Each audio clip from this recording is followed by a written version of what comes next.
Citizens Committee on the Public Hearing Process. If that sounds like double...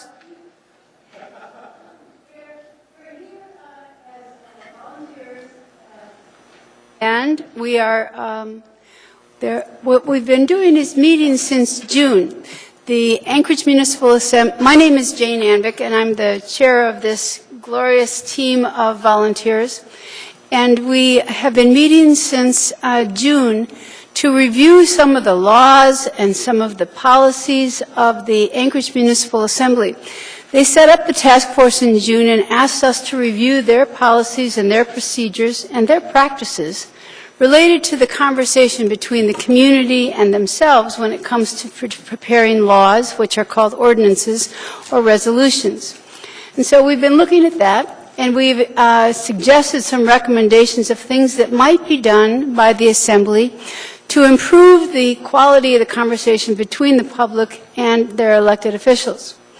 We had a public hearing on September 3rd when we invited people to come and tell us what their experiences had been and to share with them their ideas about what they would suggest for how it could be improved. So today we are having a public hearing on what's called the draft recommendations.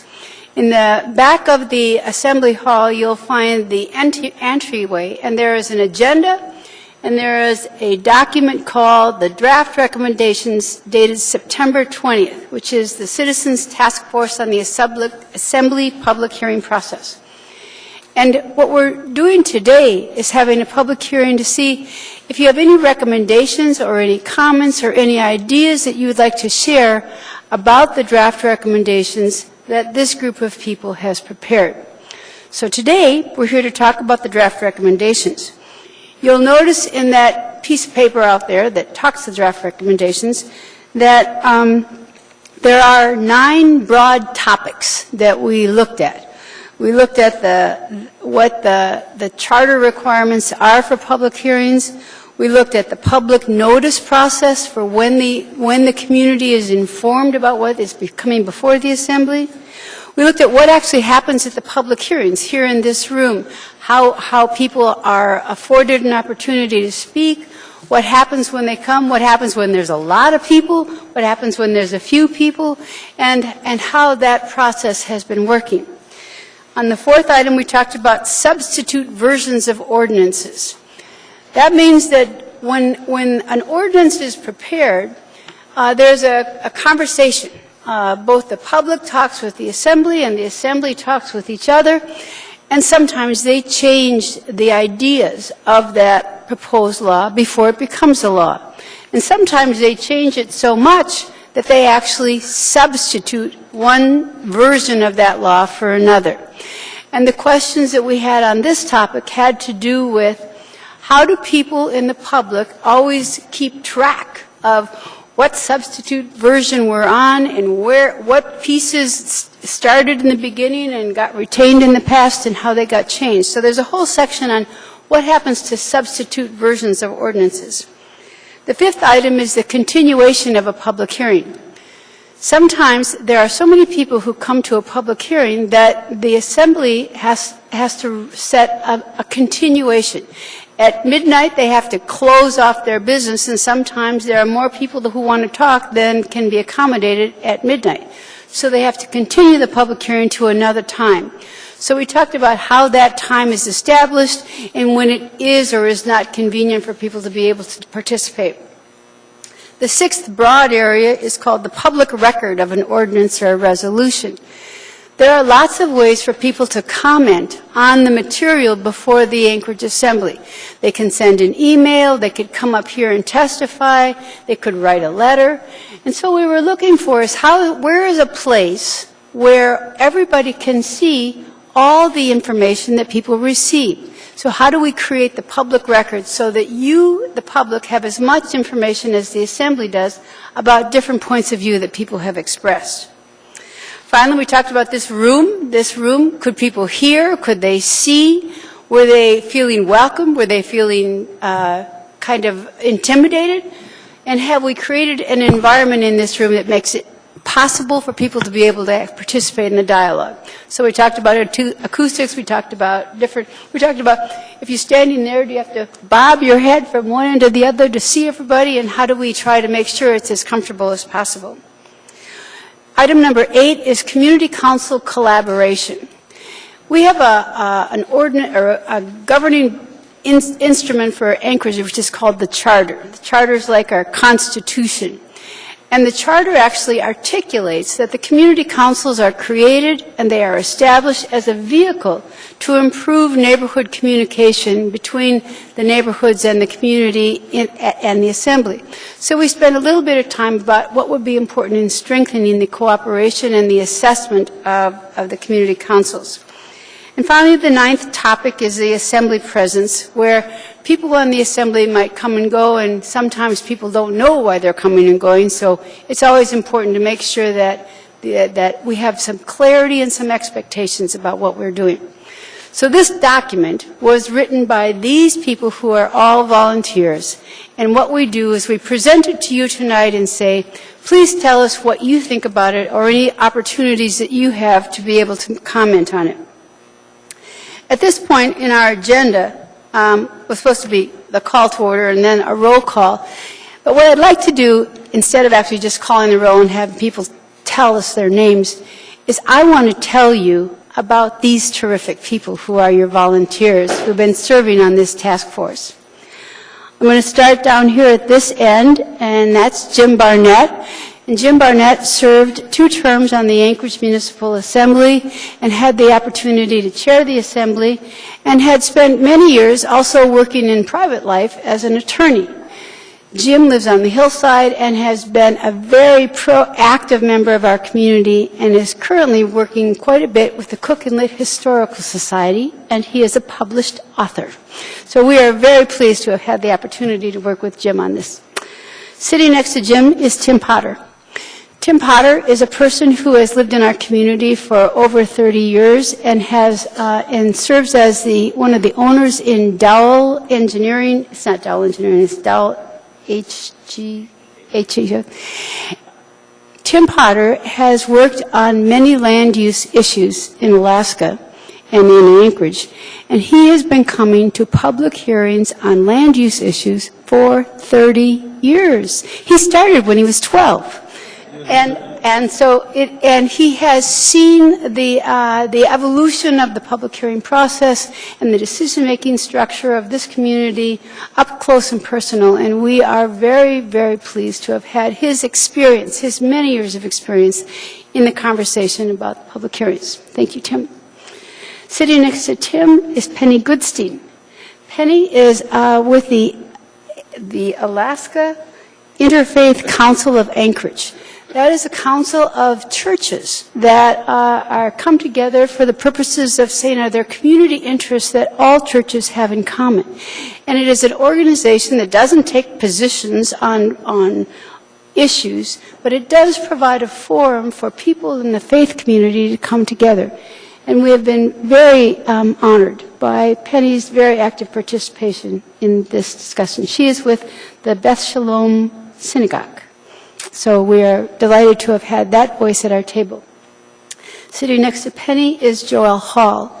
Joelle works with the AFL-CIO, which is a labor union organization in Anchorage, and she's been very involved in our community for the past 15 or 20 years, working on behalf of the interests of working men and women to make sure that their opportunities associated with their community and their work are respected and valued. Joelle was very active in the ordinance associated with the labor unions, which was called Ordinance number 37, and her wisdom associated with that experience was very greatly appreciated on our deliberations. Sitting here is Bob Churchill. Bob is on the board of directors of the Federation of Community Councils. He has also been very involved in our community in a variety of ways and has probably sat on more public hearings in the Board of Game and the Board of Fish. So sometimes if you think there are issues of great concern in the Anchorage Assembly, you should go to a public hearing having to do with who gets to get the first or the last fish in Alaska. They are very contentious, and Bob's experience in that regard has been very helpful in thinking about how do we make sure that the conversation between the government and the people is fair and open, and that we have a common respect for both sides of an issue. So thank you, Bob. And he has been communicating with the Federation of Community Councils, and therefore in making sure that all the community councils are appraised of the information about our process here. Sitting on my right is Amanda Moser. Amanda is the Deputy Clerk for the Municipality of Anchorage and an active member of this task force.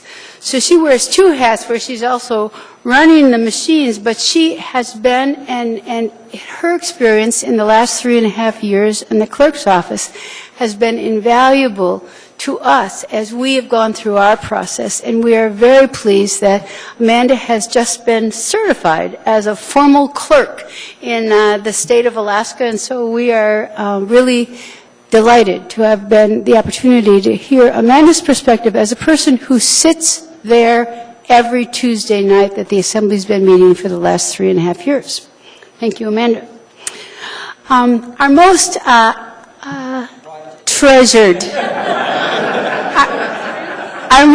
treasured member of our committee is Alistair Giuliski, who is to the other side of Amanda. Arliss served on the Charter Commission, which helped create the municipality of Anchorage. She served as an Alaska State Senator for over a decade, and she started her interest in local government and state government with the League of Women Voters, which is an organization designed to train people about public policy issues. Arliss is wonderful, terrific, and this past week, she celebrated her 86th birthday.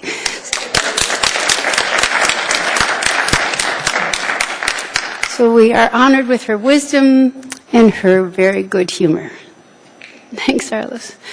Sitting next to Arliss is Carolyn Ramsey, and Carolyn has been a recent graduate of Alaska Pacific University and has been very involved in our community in a variety of ways, working with community councils as well as on civil rights issues that have faced our community. And Carolyn has been a very strong and articulate spokesperson on behalf of making sure that we are inclusive in our conversations in the public. And finally, on the far end, we have Cheryl Richardson, who is with the Citizens Coalition, the Anchorage Citizens Coalition. And Cheryl has been making sure that people through the Citizens Coalition have always got access to their public officials and access to the information that they need for the communities to be able to make decisions. Cheryl has been living and working in our community for over 20 years on those issues, and so her breadth of experience has also been extremely beneficial for the conversation in this community, in this task force. I had served on the Charter Commission with Arliss when I was 12, and had the privilege of learning about local government when we created the unified government of Anchorage in 1975 and 1976. I also had the privilege of serving on the Assembly for 2 terms and had the pleasure of chairing the Assembly when we were doing things like zoning the hillside for the very first time, or bringing Eagle River into the municipality of Anchorage against their will. So it was a very exciting time to be in local government in Anchorage. That's who we are, and I want to say it has been a privilege for the last several months to work with this terrific community of people. We are volunteers, and we are doing our work because we were asked to help the Assembly. I note over here on this corner we have a member of the Anchorage Municipal Assembly, Dick Trainey. Dick is sitting in and listening today, and he has been listening to our conversations on many occasions. Our job is to make recommendations for consideration by the Assembly, and Dick serves on what's called the Rules Committee of the Assembly. So our first report goes to the Rules Committee as a result of our conversations in hearing from you and hearing with each other. With that, let's do the Pledge of Allegiance to the flag.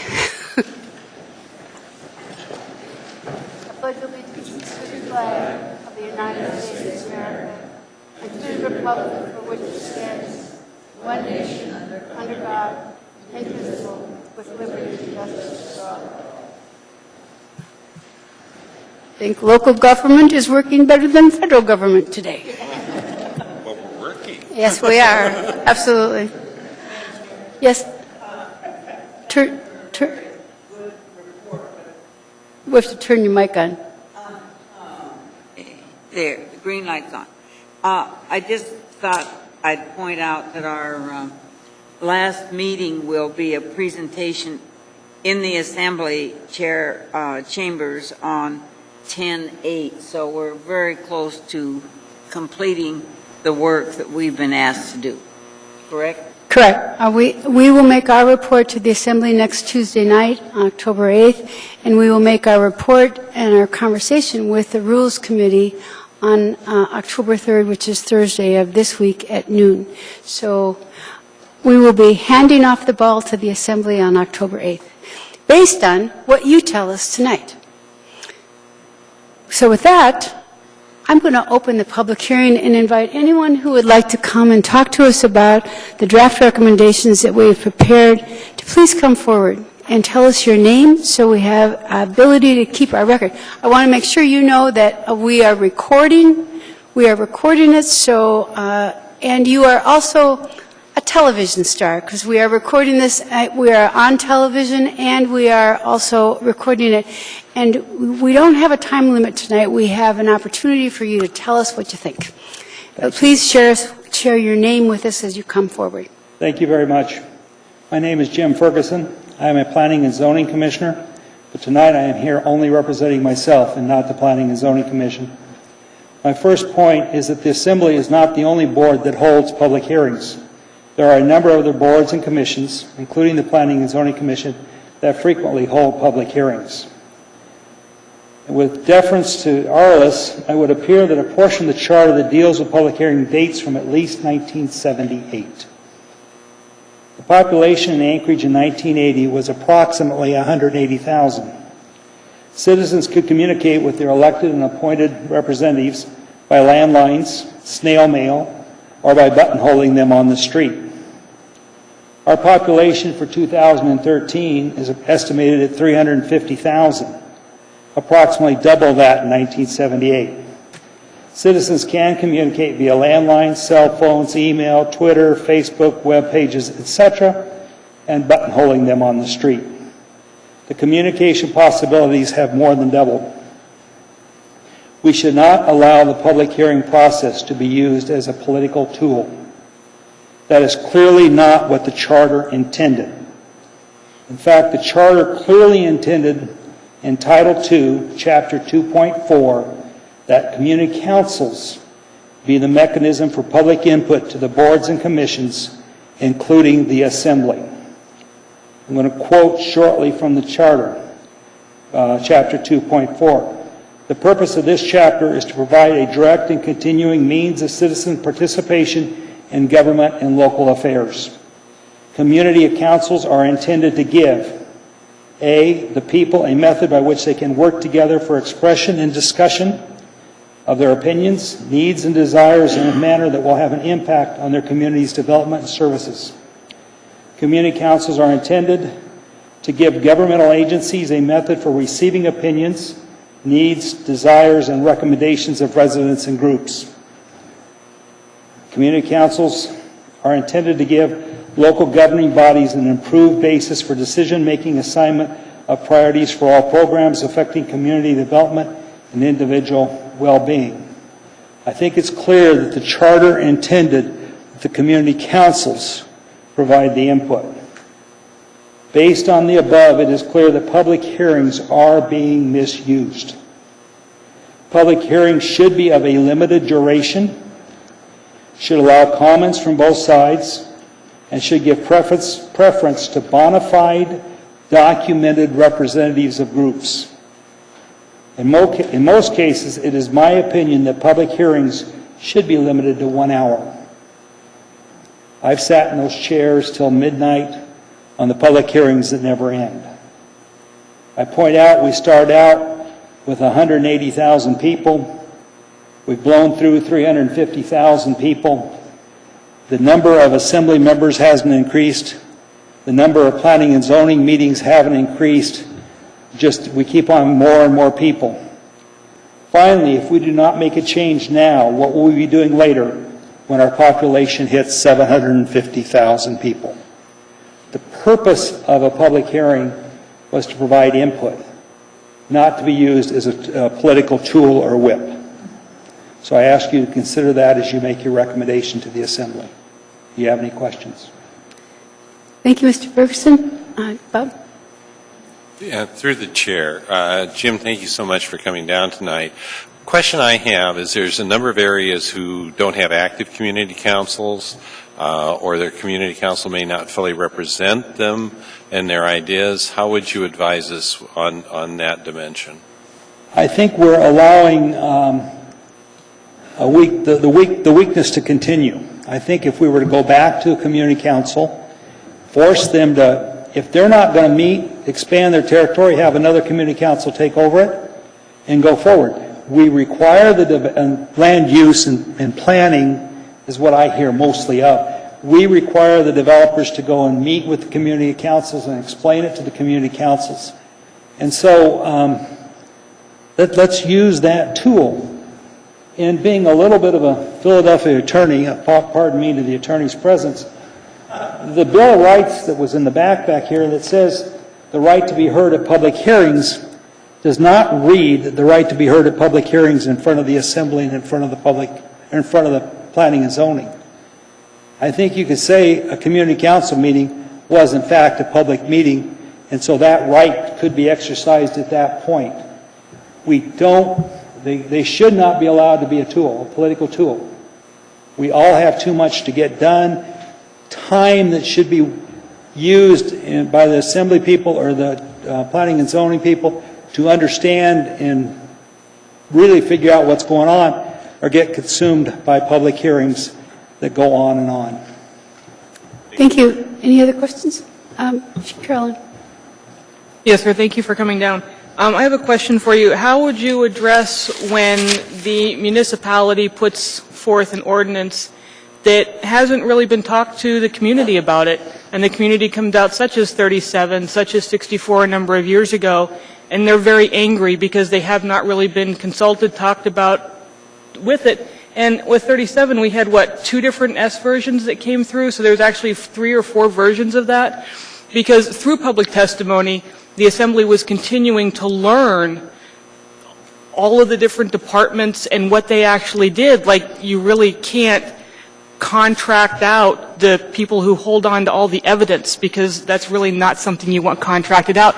So it's actually a fact-finding hearing. So how would you address that if you're going to cut down the public testimony, please? Thank you. Good question, a valid question. The only thing I could recommend is possibly have a time period for written comments in the case of the S versions, which I totally understand what your comment is there. In fairness to the Assembly folks and in fairness to planning and zoning, we get our packets a week before the meeting. We get 6 or 8 inches of material, and we may not get through that material because we're volunteers just like you are.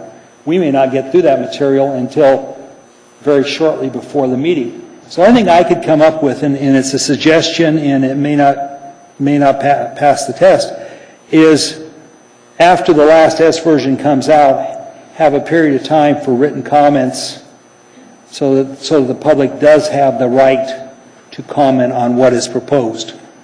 And I recognize that's not a perfect answer, but the current public hearing process is not perfect either. So if you have public written comments, I'm sorry, Arliss. No. If you have public written comments, which is fine, part of the public testimony is sharing with everybody in the room, not just the Assembly. So right now, currently, when you submit a public comment to the municipal clerk or to your representative, nobody else sees it. So nobody else is actually educated currently within the public in that way. I could see issues with that, but I would say maybe we would have to provide, if you were going to rely on a comment, a public comment, that would have to be somehow in the record for that. And it's not a perfect process, and if it were simple, we wouldn't have you 11 people trying to solve it. It would have been solved long before. Mr. Ferguson, we have two more people that would like to pose questions. We have Mr. Potter and Alistair Giuliski. Mr. Potter? Jim, thank you for coming tonight. I'm going to pose a question back to you because of your involvement with the Planning and Zoning Commission. When a property owner comes forward with a rezone, it goes to the Planning and Zoning Commission first for a public hearing, and then it is brought forward as an ordinance, a law, to the Assembly. Could you kind of outline, given your comments, how you would see that public hearing happening in front of the Assembly? What would occur? If I could see two situations developing. If and I can see a definition problem immediately also, but if the application was approved basically as submitted, there has already been one public hearing, and I would not see a need for a second public hearing at the Assembly level.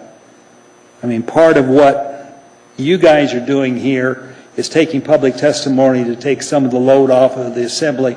Part of what Planning and Zoning does every month is to take pressure off the Assembly by doing public hearings.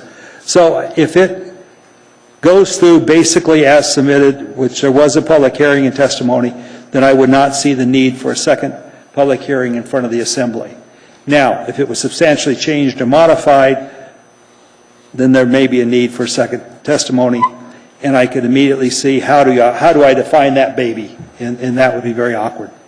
Well, I'm intrigued with your concept of having an hour-long limitation, and also then how you separate out how the other members of the public may not necessarily be able to provide that input at the Assembly level, that maybe it occurs through the Community Council. I'm very curious about that, because I guess I'm still struggling with the idea that, in fact, everybody in the public gets a chance to come and address their issues to their elected officials. And you're not elected as a Planning Commission member, but the Assembly is. And can they really delegate that authority to you and not have to listen to the public when it gets to the Assembly? They still have to listen to the public because they have to stand for election. But I'm just trying to, the process is going to ultimately fail as we grow bigger and bigger. And so I'd like to try to address that issue now, because we are going to continue to grow as a community. And I think part of the problem is our growth is we're going, and we're going to have to address that. And so we might as well try to address it now and come up with a process. Okay, thank you. We also have a comment and a question from Alistair Giuliski. Thank you very much for your testimony. I have to say that I vehemently disagree in that I think if you are an elected official, quote unquote, the buck stops here. And I think that the citizenry should have a direct line to those people that they did elect. Certainly ways to streamline, but I always felt that holding an elected position meant that you spent a lot of time listening, contacting, receiving public input, and then you finally had to press a button, yay or nay or whatever. So I think we can streamline it where we can, but never take away from that person who stood up there, made commitments. They ought to be on the line, and you should be able to address them. And that means extra meetings. Heaven knows, before we got a charter, we used to meet until 3 o'clock, 4 o'clock in the morning with the Planning Commission. That's not good government either, but we at least work to get the job done. So I do attend my community council, but it's very much people in, maybe they're not there next month or 2 months.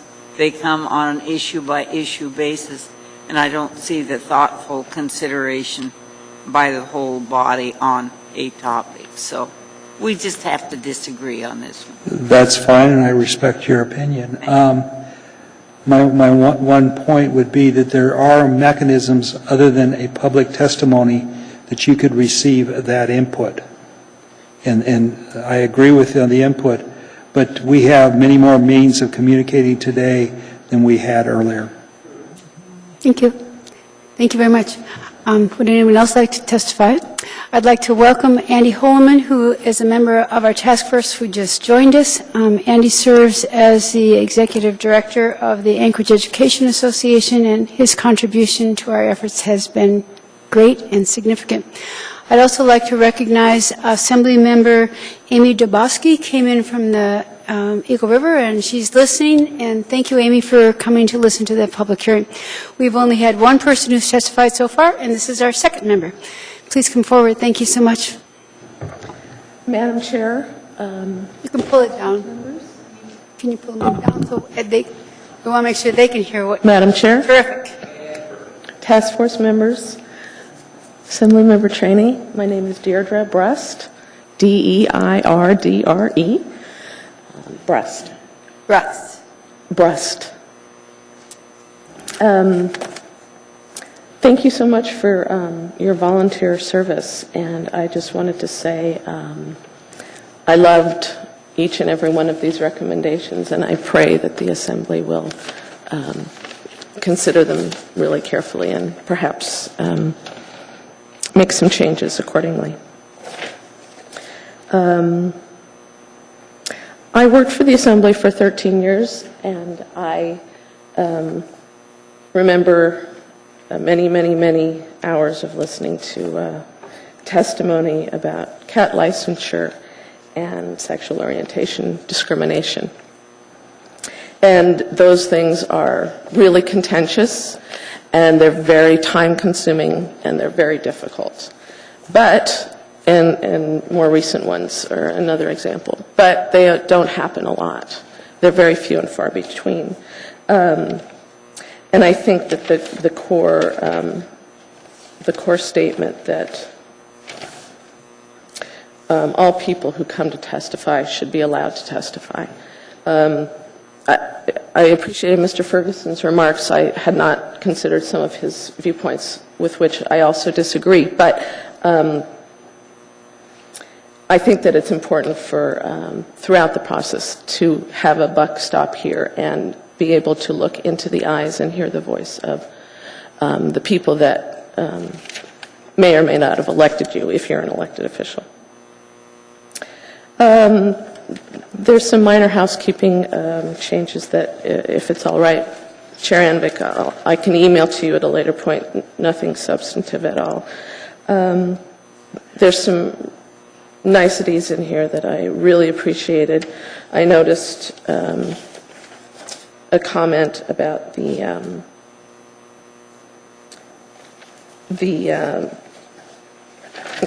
sign-up list. If you can tell us what page you're on. I'm on page 3, under public hearings. The sign-up sheet may be employed. Later on, it says that if anyone from the public requests it, it shall be employed, which is reasonable. My experience with the sign-up sheet is that it was a lot of work and creates angst and distraction from the process. I don't see any real benefit other than to get the spelling of people's names, because later on in paragraph C, under public hearings, the last sentence is, if a person is not available when called, they do not forfeit their chance to be heard. Essentially, if they sign up, they go to the bathroom, they're not here, you call their name, there's a lot of waiting, so-and-so isn't here, oh well.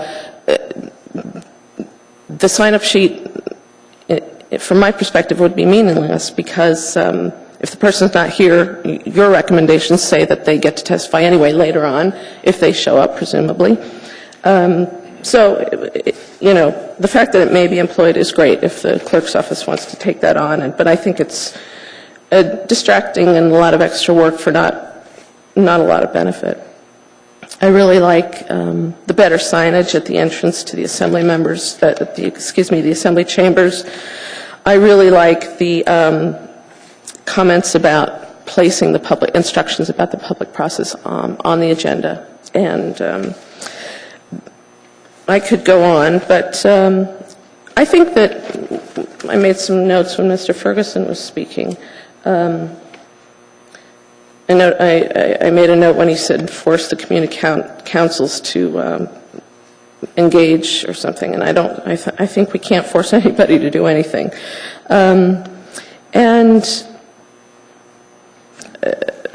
The public process is a political tool. I think that our lives are a political environment, and I think that we need to use whatever processes that we can to affect the change that we want. And I think that's everything. Thank you. Thank you, Ms. Brust. Are there any questions? Carolyn? Hey, Deidre, thanks for coming down. Quick question. We discussed multiple ideas, from a sign-up sheet to what the union said employed with 37 as people were testifying in batch numbers or group numbers of 10. Part of the reason that we were considering a sign-up sheet and that we're looking at is we understand it's inconvenient. We understand that people necessarily don't want their names called out or don't really want to sign up. But part of the problem is a crowd control. And per the fire marshal, we can't have loops and loops of people standing in line. Yes. And we do have people that want to testify that really don't want to stand in line for 2 hours when they're standing over there by the time they get up to here. So Good points. that's why we're kind of still sitting at the sign-up sheet, but if you do have other suggestions or think of them, please let us know.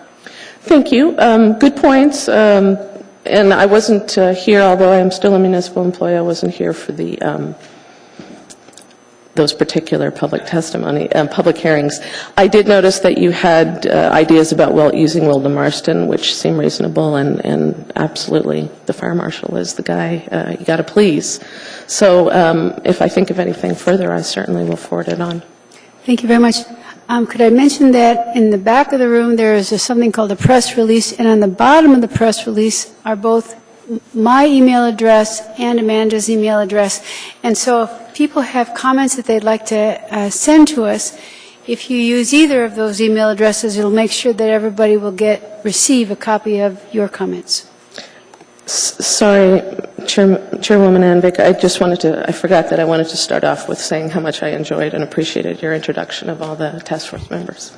Quite all right. My pleasure. And I had one more question, just real quickly. We're kind of focused in on the issues we care about. Do you know how much time was spent on cat licensing? I can find out for sure tomorrow for you, but off the top of my head, I recall perhaps 3, maybe even 4 nights of continued public testimony. Ballpark, I think that was mid-90s somewhere. That's what I recall. That's fine. Thank you. I appreciate that. Cat, the question was how many nights were spent on cat licensing? I remember reading about it in the paper, but I wasn't down here for that one. It comes up every once in a while, and that means it's due again. Deirdre, Mark Beckett introduced the last first cat licensing when they were be done in Anchorage again. We had 3 nights of testimony. We had lovely people coming up with pictures of Muffy in their arms. My cat never gets out of the house. Then the neighbor Good for you. said, the cat not only gets out of the house, but you know what it does to my flowers? Leave deposits. You can't make people happy. Thank you. Thanks, Deirdre. Thank you, Ms. Press. Would anyone else like to testify? Please come forward.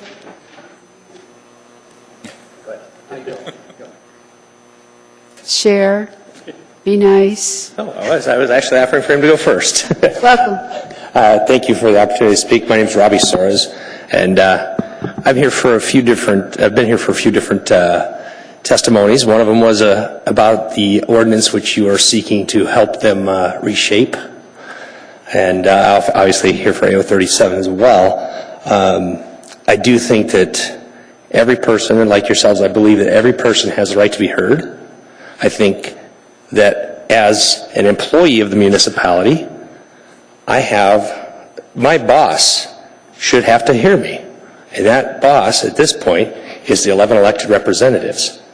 I don't have, with my community council, which is an active one in Sand Lake, I don't have any way of electing those officials. I mean, it's a pretty small, closed-loop system. The people that are on there are the people that show up to the meetings. That's about it.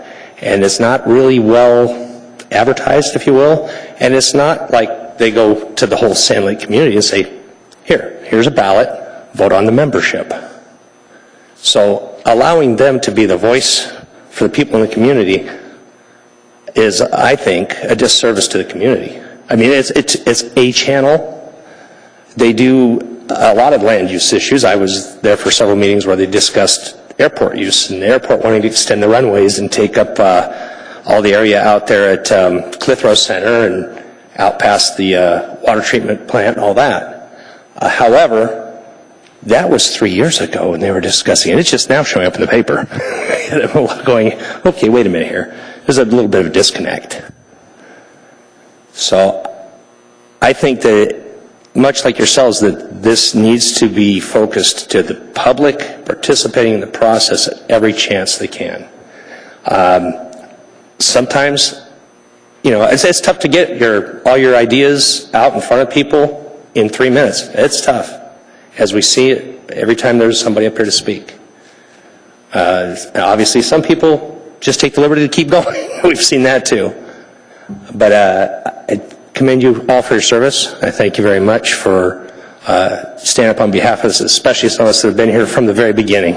Mr. Giuliski, Ms. Anvik, you guys have really helped set an example. And I'm glad you're here to help keep the tradition up. Thank you, Mr. Soros. Question? Thank you. Good evening, Madam Chair and members of the task force. My name is Bruce Doherty, and I have been a resident of Anchorage for the last 21 years, on and off. First and foremost, I want to express my thanks and appreciation for the work that you've done to put this document together and the recommendations that you've made. We started out the evening with the Pledge of Allegiance. In the final stanza, so to speak, it's liberty and justice for all. Well, liberties are lots of different things. Freedom of speech, freedom of assembly, all the things that we hold dear. So in any event, this document's a great one. And one piece of housekeeping, though, in regards to the sign-up sheet, I think perhaps could be done electronically, maybe, prior to, so that if you're first on the list, you know that you could likely be the first in line. So that's just my only idea. So that's about it. Thank you, Mr. Doherty. Are there any questions? Thank you. I just wanted to let you know there was a pretty robust conversation among task force members about the utilization of electronic tools. And certainly having an electronic sign-up sheet was discussed. And then the question was, does somebody who signed up what do we do with somebody who's sitting here versus somebody who isn't here? And do you have two lists, and how do you meld them together? Or take one from the live audience and take one from the electrical. I mean, it was just an interesting logistical challenge. Got any suggestions? Not really, just I thought about the electronic piece. There's pros and cons to everything. So. He was saying there are pros and cons to everything, and some people have access to electronic and some people do not. And so one notion was to actually have, that did make it in, is to actually have a mechanism whereby you could come in and use a computer and see all the materials that had come in as part of the electronic record. And so you could see the emails and the information that had come as part of it, and that you'd be able to have access to it that way. So, but thank you for your suggestion. Would anyone else like to testify?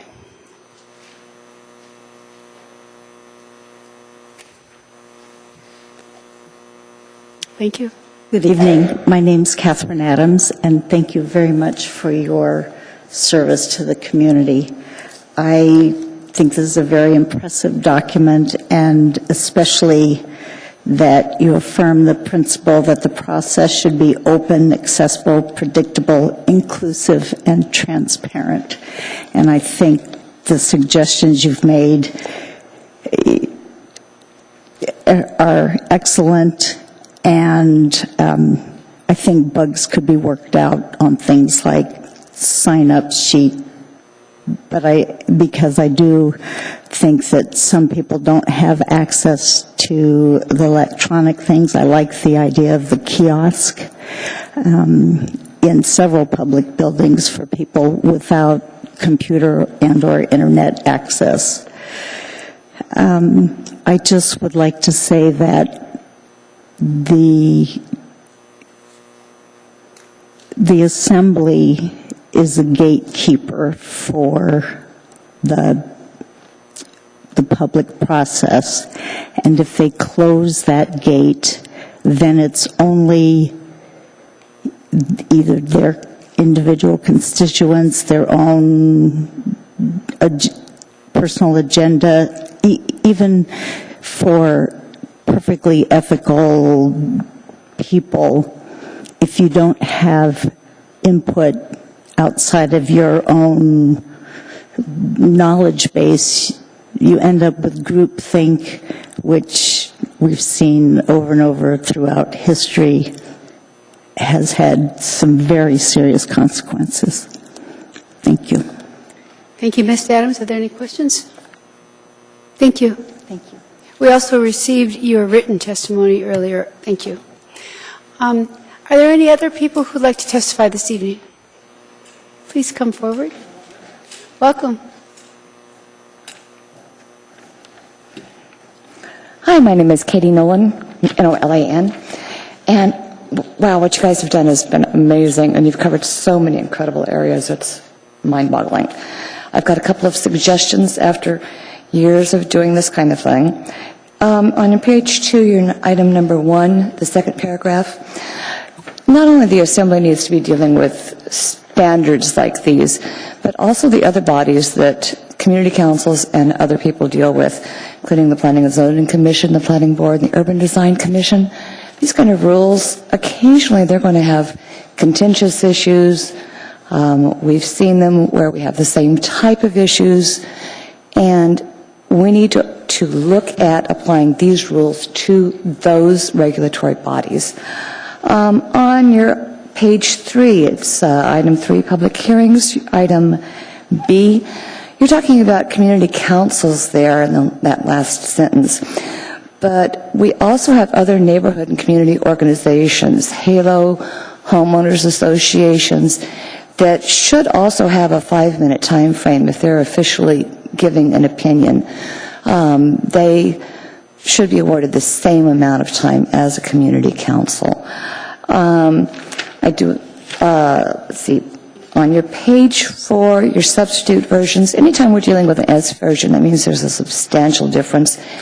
And it should go back through the whole process, including, let's put it off till the next meeting so everyone can look at the S version, compare the two, instead of trying to do it at the back of the room. That becomes impossible, especially when you get items that are laid on the table that are S versions. And I really appreciate you addressing that issue because it's tough. Do I already have a question? Thank you, Ms. Nolan. Are there any questions? Carolyn? Carolyn and Tim?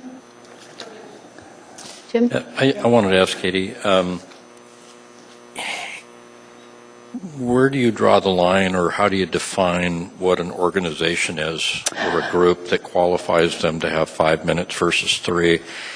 And there was a lot of discussion in this group about what that meant, and it all comes back to the community councils are the charter-recognized organization and group, and that's why I think we've retained that for that organization.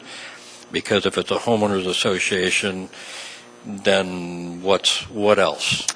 Well, you could define it by something that has an elected body, a nonprofit status, and is, I want to say maybe a name associated with it, a true name that's community involvement.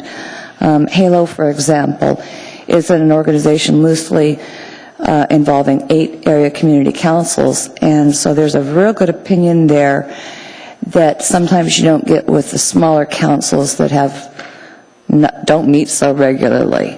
So they can offer an opinion that represents those councils despite whether or not the councils have met that year. So would churches that are organized with the board and that fall into that category? I think then you're talking about the same thing, even though it's a not-for-profit status, and I apologize there, but that's the same thing as a business representation instead of a community. I would see a line there. Okay. Thank you. Carolyn Ramsey? I think Tim pretty much went where I wanted to go. I guess my only concern is when you start talking about all these little micro-organizations, because that's kind of what it can turn into, they really, in my personal opinion, should be working with their local community councils. And I know that they don't all meet as regularly as they should, or they're not meeting in the summer and this kind of stuff. So maybe we need to look more at the community councils used to be much more involved than what they are today, especially back when the charter was written. Yeah. So it's something that we as a community and as a city really should bring back to the table. And I know we have young people here from East High, and that's part of it right there, is getting them involved in their community councils and bringing the younger people in as well.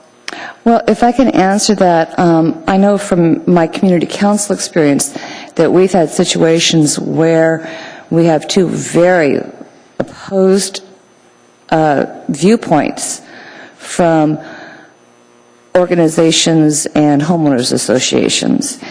And I think it's important to give each one of those representations whether or not the community council has taken a stand on it.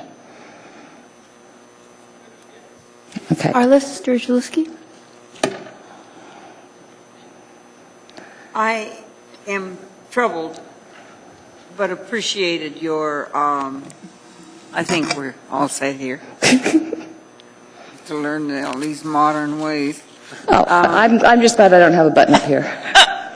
No, I appreciated your comment on the substitute version. That is something that really bothers me, sitting out there and seeing what may be a totally changed ordinance before the assembly. So I think we need to talk about whether this is sufficient in the way it's currently stated here. But that is bothersome, because you really don't know what the heck is. Well, especially for the person at home. You can't follow it along if you're at home. No, but that was a good point. Thank you. Additional questions? Oh, I'm not through yet. Can I keep going? Sure. Sorry, I've got another page here. On your item 9, it's on your last page 6. There is a real disconnect about talking to your representative, if that representative is teleconferencing in. And although it's a real touchy subject, I really think it's something that you ought to look at. You've got somebody calling in and making a vote over the phone. They're not here. They're not following the S versions, if there are any. They're not following anything that's laid on the table.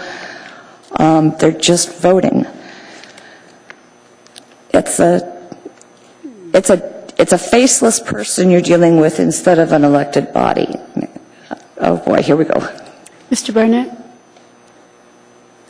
Okay, Katie, by the way, that wasn't permitted back in the old days when, you know, those of us who were on the assembly some time ago.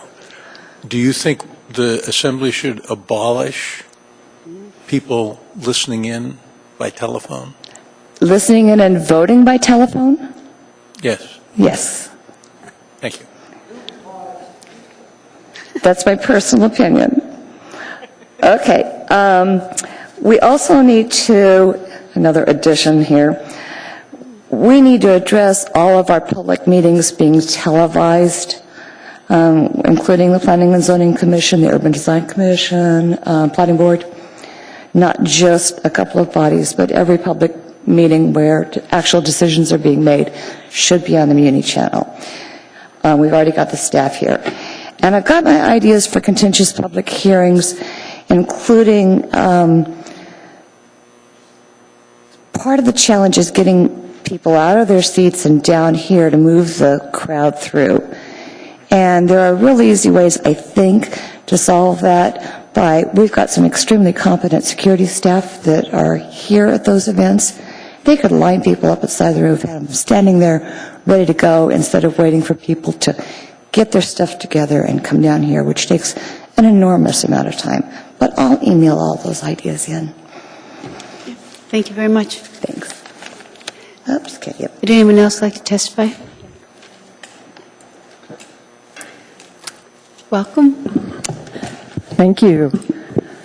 Chair and members of the task force, I'm Kathy Gleason. I'm currently president of Turning Community Council, and it's encouraging to hear all this discussion about community councils. I think it's very advantageous.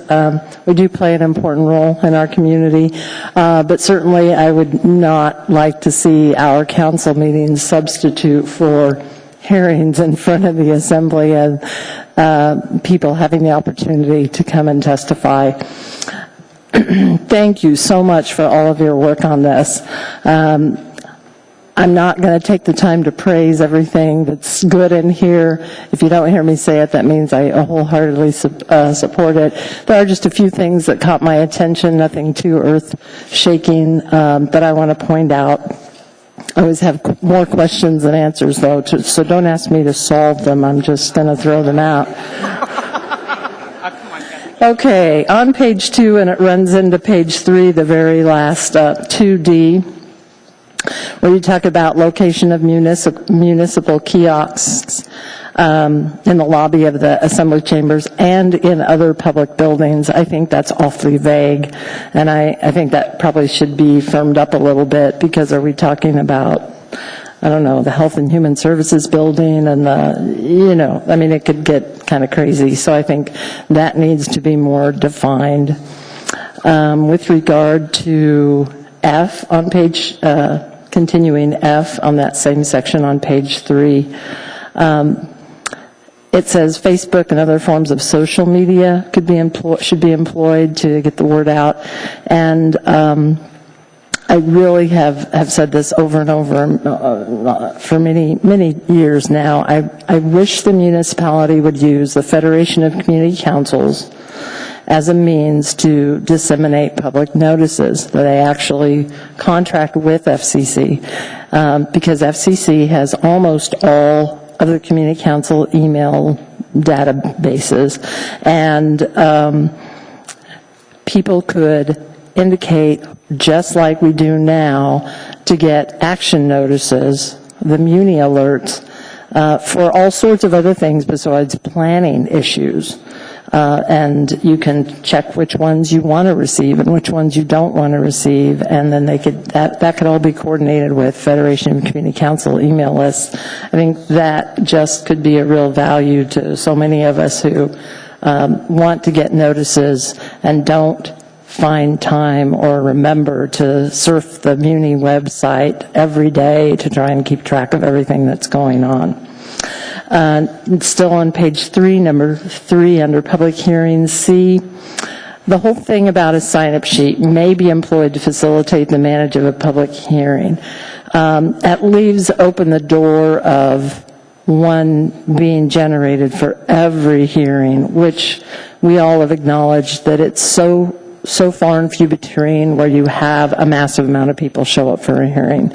So I think I testified about this at your last hearing. I really think that this shouldn't open the door for the need or the desire for somebody to say, we need a sign-up sheet for every hearing, and that really should be more defined as to when that sign-up sheet would come into play. And then on to E, it says, if a member of the public requests the use of a sign-up sheet, this management tool shall be employed.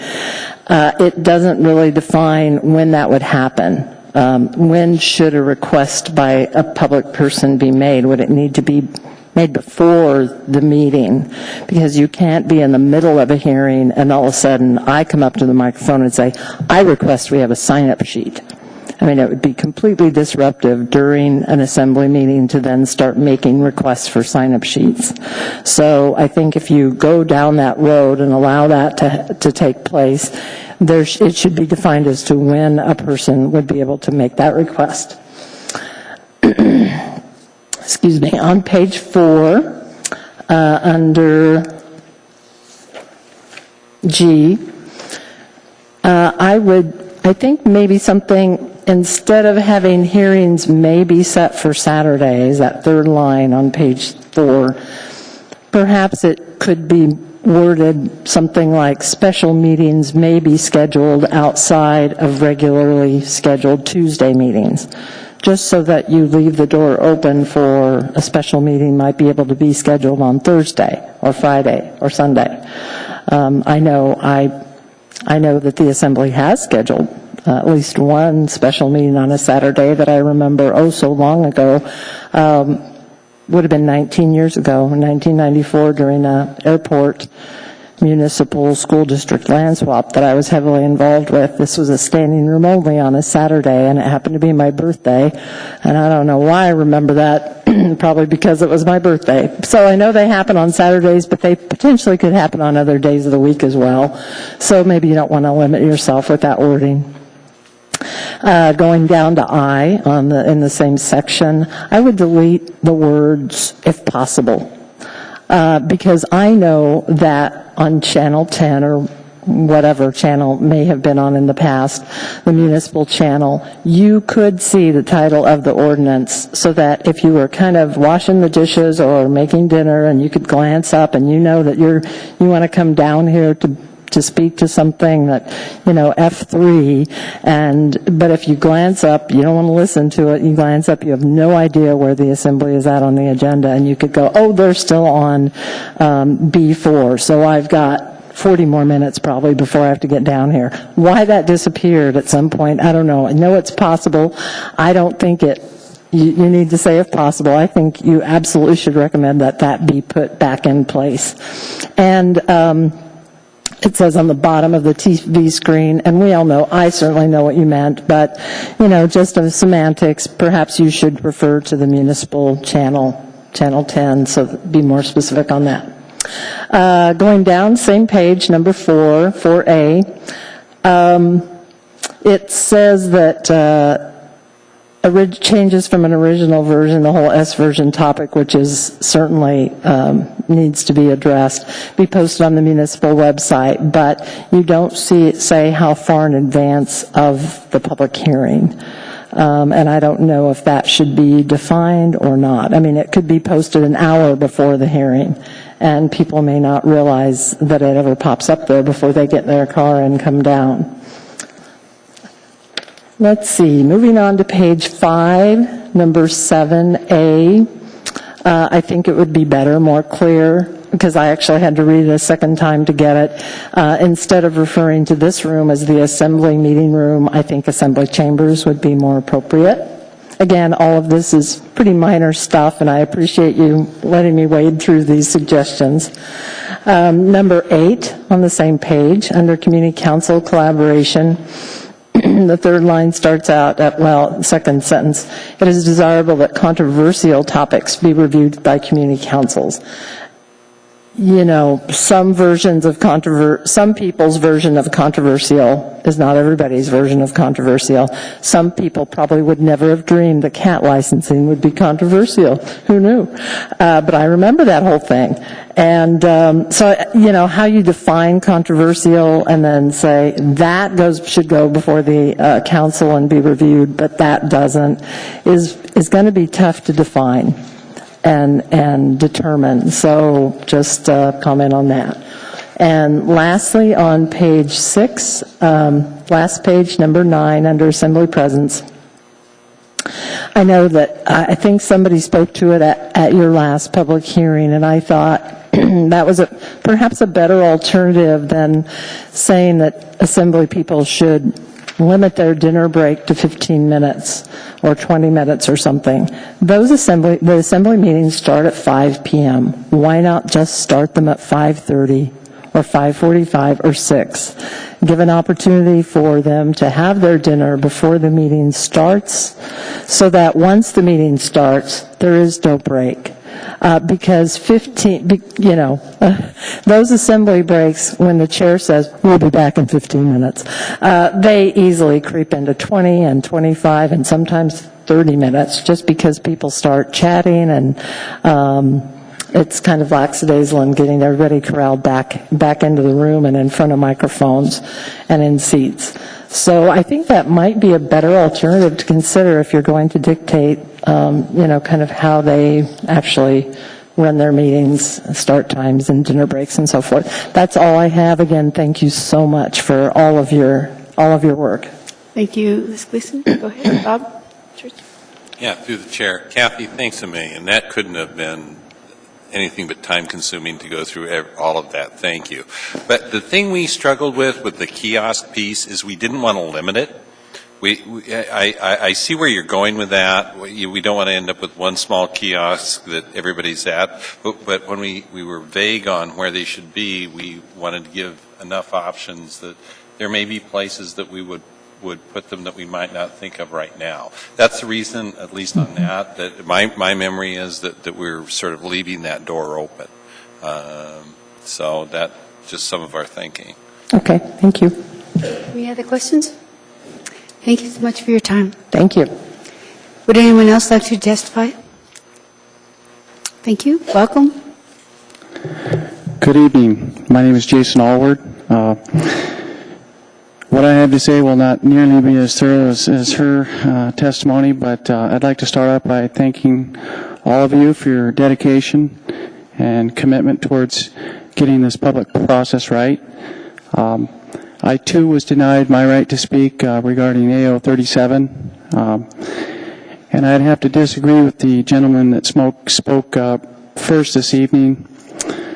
The reason all this has come up because a very questionable law was passed.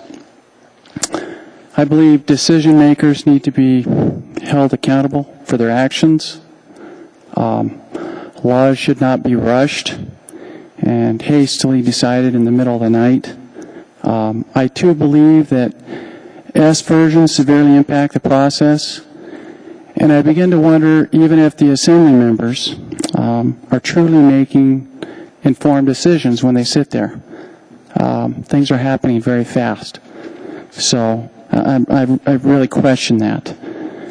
In addition, the thing that I find most disturbing is that several hundred people had been giving public testimony regarding what they thought was the most recent version. And then there's an S version, or an S1, or an S2. So I think it's kind of a slap in the face of all those that get up to speak. I think that part of the process is broken. Anyway, I think from what I've read on all of your guys' ideas, I think you fine folks are doing a great job moving this thing forward, and I'd really just like to say I appreciate your hard work on this. Thank you. Joelle? Through the chair, Jason, the sign-up sheet. As we both know, the sign-up sheet is a source of concern and also a remedy to a problem. The source of concern is that it can be used as a tool to exclude people from testifying, and the remedy is it keeps the community groups from having to be in charge of wrangling a crowd when, in fact, a large crowd is generated.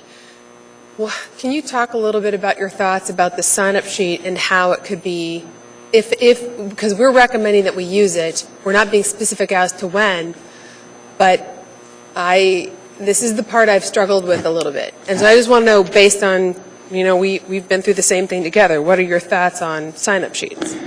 I haven't given this part a lot of thought, Joelle. I thought we did a fantastic job. Jillian did a great job corralling all the folks. The difficult part is that you have people inside these chambers. You have people on the list that are outside the chambers. And that's where it's hard for her to herd those people. I know we had groups. We went by waves of groups. I think that was helpful, but still you had people that came in and got numbers that weren't part of groups of people that were sitting in the chambers. So how do you get those people in? Joel, I don't know what the answer is. I don't have any great suggestions. I haven't given it a lot of thought. That's what I was counting on you guys for. So, sorry. Thanks, Jason. Okay. Thank you. Thank you so much. Would anyone else like to testify? Welcome. Hi, good evening. My name is Bill Sims, and just a couple of comments. I appreciate y'all taking the time to volunteer for this. As far as on your recommendations, page 3, public hearings, section B, for individual speakers, and a 5-minute time limit for designated representatives of community council. I belong to the Operating Engineers Local 302. I represent over 1,000 members that live within the Anchorage municipality. At times, I believe that it may save time if I were the designated speaker for over 1,000 people, rather than having 3 minutes of each one of these people come in here to testify. So limiting it to community councils, I believe, is a bad recommendation.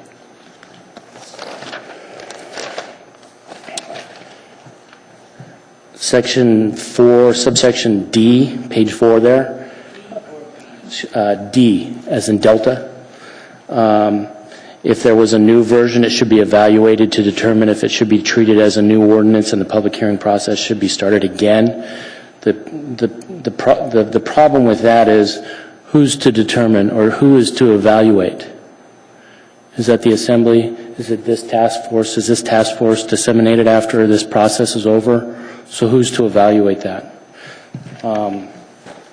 As far as your question, Joelle, with the issue with lists, my only issue with it is that if we are only allowing those people to speak that are on the list, then it would exclude those people that didn't get a chance to get their name on the list. So that is my only issue with that. Madam Chair. Yes, sir. For point of clarification, what we have suggested is that there is a sign-up sheet. There is a sign-up sheet. It is exclusively for crowd control, and it doesn't end. It rolls. So as long as there is public testimony to be received, and it rolls over to a follow-up night, the sign-up sheet is available for the next time as well. Absolutely. It's a simple mechanism to be able to allow the clerk to take charge of the sign-up process. There was some consternation about the idea that nobody's in charge of the sign-up process now. Sure. It is an organic thing that just kind of happens naturally, or groups who have large contingencies who show up, they're basically put in the position of being responsible Absolutely. for running the show here in the assembly chambers, and we all find that to actually not be ideal either. Sure. So I want to just address your question. The idea is that the sign-up sheet rolls from event to event, and when there's a last person on the list, and the last person says, is there anybody left to testify, and the answer is no, then that's when it's over. I can appreciate that. Okay. Another question from Tim Potter.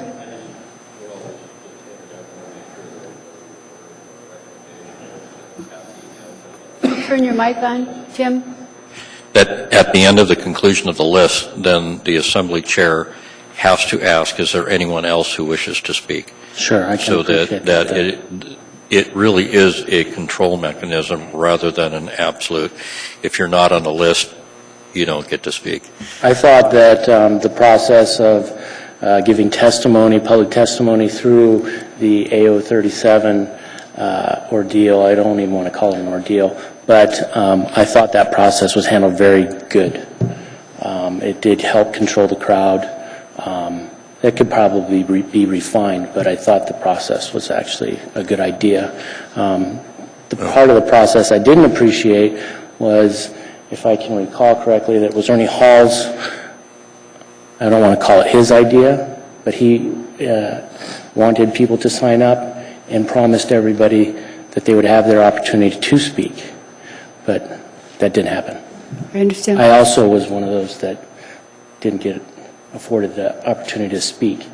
Part of the problem with that was, as a union representative that represents many of the folks that work for this city, I took it upon myself, along with Jason Allward there, to speak last, to give our membership and those folks the opportunity to speak first. So we didn't get that opportunity to. I understand. Carolyn Ramsey? Yes, sir. Thank you for coming down. I have a question because it is something that we wrestled with as far as and Tim had mentioned earlier, the community councils are actually part of our charter, which is why we looked at the 5 minutes for them and the 3 minutes for individuals. When it comes into 5 minutes for groups, what's a group? And how are you going to define that? And at the same time, I understand as far as 37, where you're representing, 1,000 people within your membership.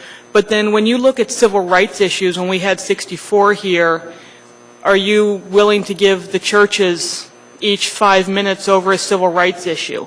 So that's where we kind of turn to our municipal charter where it states community councils and why we looked at that. Sure, I can appreciate that, but I personally haven't been involved with my community council at all. So I don't understand that process, but I can see how some folks believe that if their community council, the board of their community council, doesn't see eye to eye with whatever the issue may be, that it may not be represented here or through this process the way they feel it should be. So I appreciate being able to stand right here and address the elected officials that this group has elected to hear me out. And not only for those folks to hear me out, like I forget who it was that stated it earlier, I think it was you, that not only am I talking to you, but I'm talking to those folks on television, the folks of this city. So I appreciate that process even more than the community council part. Right. Thank you. I understand that. Thank you. Mr. Sims, Mr. Barnett has a question.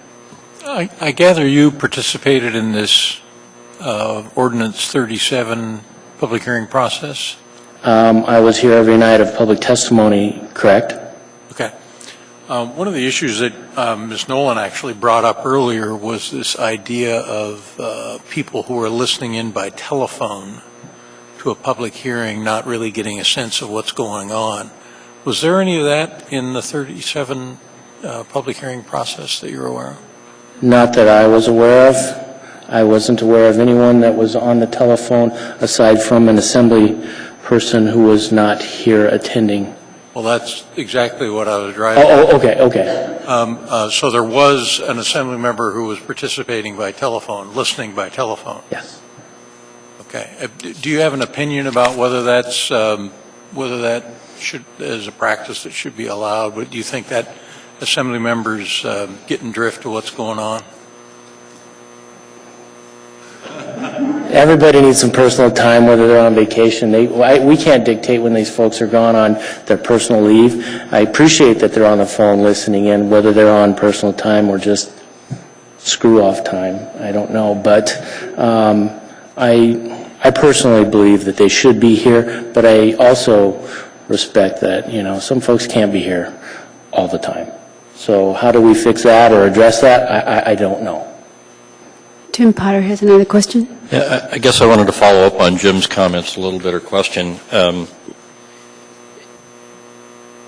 go out on a limb here and I'll probably upset a few assembly people, but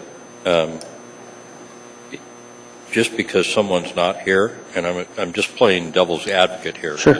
Because I also question whether or not an assembly person should be able to attend by telephonic. And I understand the reasons why they may, and I understand the reasons why it might not be appropriate.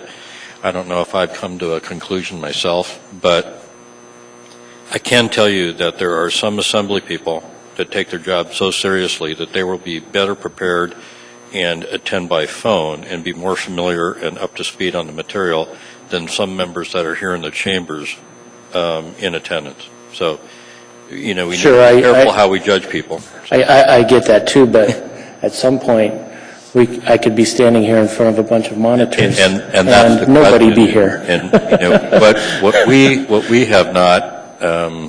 we have not covered, and we're getting back together on Thursday after we've heard the public testimony, and one of the things that we may want to consider is, what is the appropriateness of telephonic attendance, and it should it be limited? Should it be done away with? Should it be for one or two people only, and no more than that? What should it be? So I really appreciate you talking about it. I don't know how to address that particular issue right there. I don't know if that should be a separate issue on public hearing testimony or rules of the assembly? I don't know, but that's something that probably should be addressed. Well, I can swear that it is a little bit, and the person might know who I'm talking about, but I'm not going to mention names. I know who you're talking about. When you hear tinkling ice during the phone call, it really does raise it to a whole nother level. Sure. So,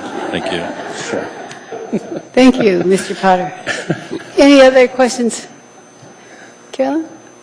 Thank you. Thank you. Thank you, Mr. Sims. I just have one quick question, which is, would you like to take the responsibility for speaking on behalf of your members to the exclusion of allowing your members to testify? I leave that up to my membership. At some points, it depends on what the issue may be. It could be a very small issue or it won't take very much time. It could be an issue where we all align on, and they may say, you know what, rather than all of us getting up there one at a time, how about you take this one? So I consider that a case-by-case issue, maybe. I understand. And what I was thinking is, there were many times when I served on the Assembly when the place would be packed and they'd say, everybody who agrees with this, stand up. And then you get a visual that says, okay, I got it. But they never lost their right to actually come here and talk as well. So I'm just doing the trade-off of... and I don't know, if I were to come to an Assembly meeting to publicly testify, and if I was standing next to 5 of my members and I came up here and I said, these guys would like to divert their time to me, can you give me 5 minutes? I think that would be justifiable. I understand. Thank you, Mr. Sims. Thank you. Would anyone else like to testify? Welcome. Hi. Richard Braun. I'm just a guy. I'm not a union guy. I'm not an organizer. I'm not an organizer who comes to filibuster you guys by bringing as many bodies as I can. I come for me when there's an issue that I want to talk about. 3 minutes, barely enough. Giving these guys 5 minutes, that's Animal Farm. Okay? Some pigs are better than or some animals are better than other animals? No. I always had it right. This is a public forum with elected officials who need to hear from the people who have a problem or an issue or want to make a comment or whatever to the elected official who's going to make an effect on their lives. Everybody's equal. That guy that's just here, he can come up and speak for 3 minutes. He can speak as whether he's a union rep or as a person, but he gets 3 minutes, if that's what I get. That's fair. Otherwise, you're just rigging the game. Telephones? You got a quorum of bodies here, let them be on the telephone, because there is things that do take people away occasionally. Although, it should be justified and not just some whim because I want to be away this weekend or this week, I'm not going to attend. I think the Assembly members fight to get on this job. They should be here. But sometimes maybe they can't and a telephone works, as long as they're actually listening and paying attention. I come here fair often. Sometimes I don't even know if they're there or not because it's just dead silence. The members here can't even get them to respond sometimes, so they need some discipline on that too. Public testimony is, it's a circus sometimes.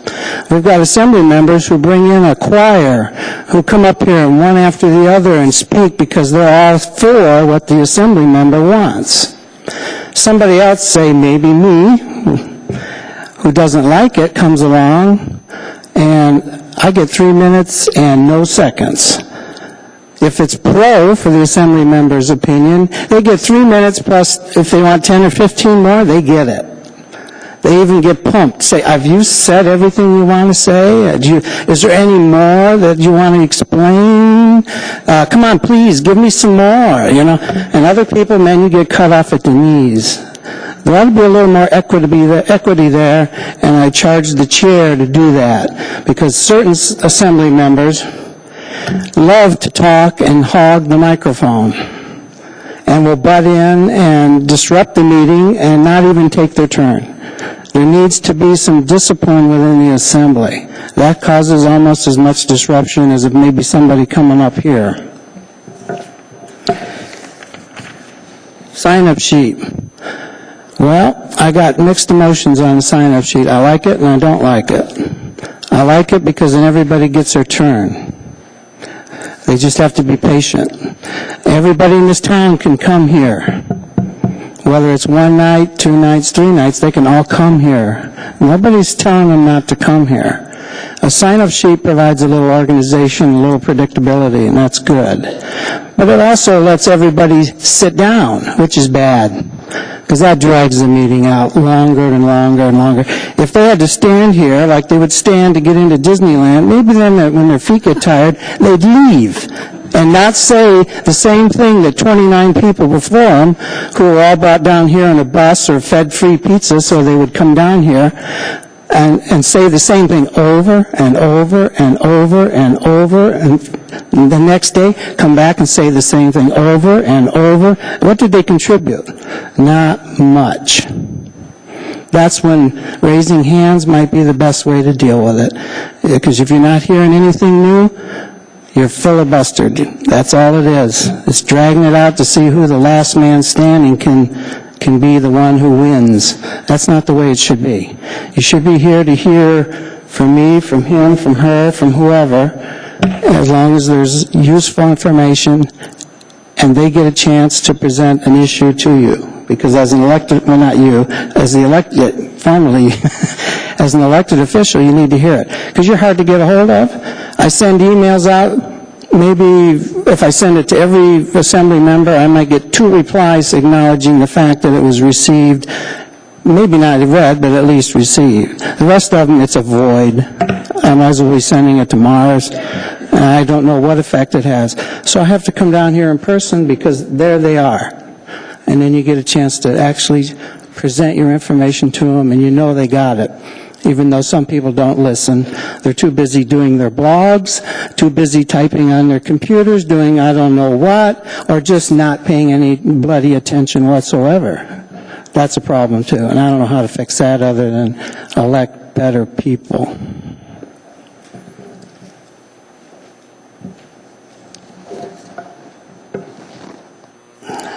Electronic sign-up, I'm against that. You're going to get filibustered to death with that. I don't know what purpose that's going to serve, and how do you know who's sending it anyway? Is the clerk going to have to check to see if the email sending address matches to the name that wants to sign up?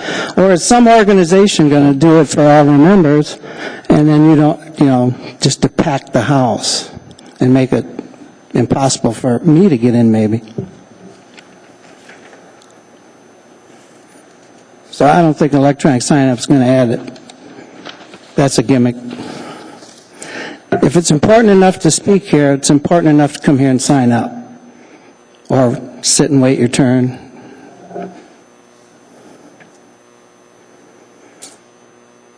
S versions, sometimes they come too fast and furious. They should be a little bit better planning on the part of the assembly. Although at times, an S version saves us from a very bad original ordinance. If the assembly can manage to come up with the words to write one. And that's a show in itself. It's bad sausage making when the assembly does it on site.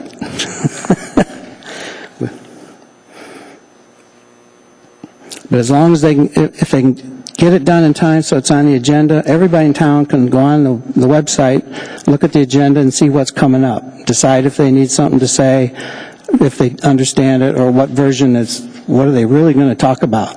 So guys that come here because they got a phone call from the union hall saying, get down there and talk, but they don't know a thing about the issue, and they don't even know there's an S version because they haven't studied it, haven't thought about it, and the union didn't tell them about it.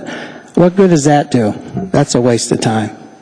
People that want to come down here are the ones who want to come down here and have something to say, and that's what you're here for, to hear.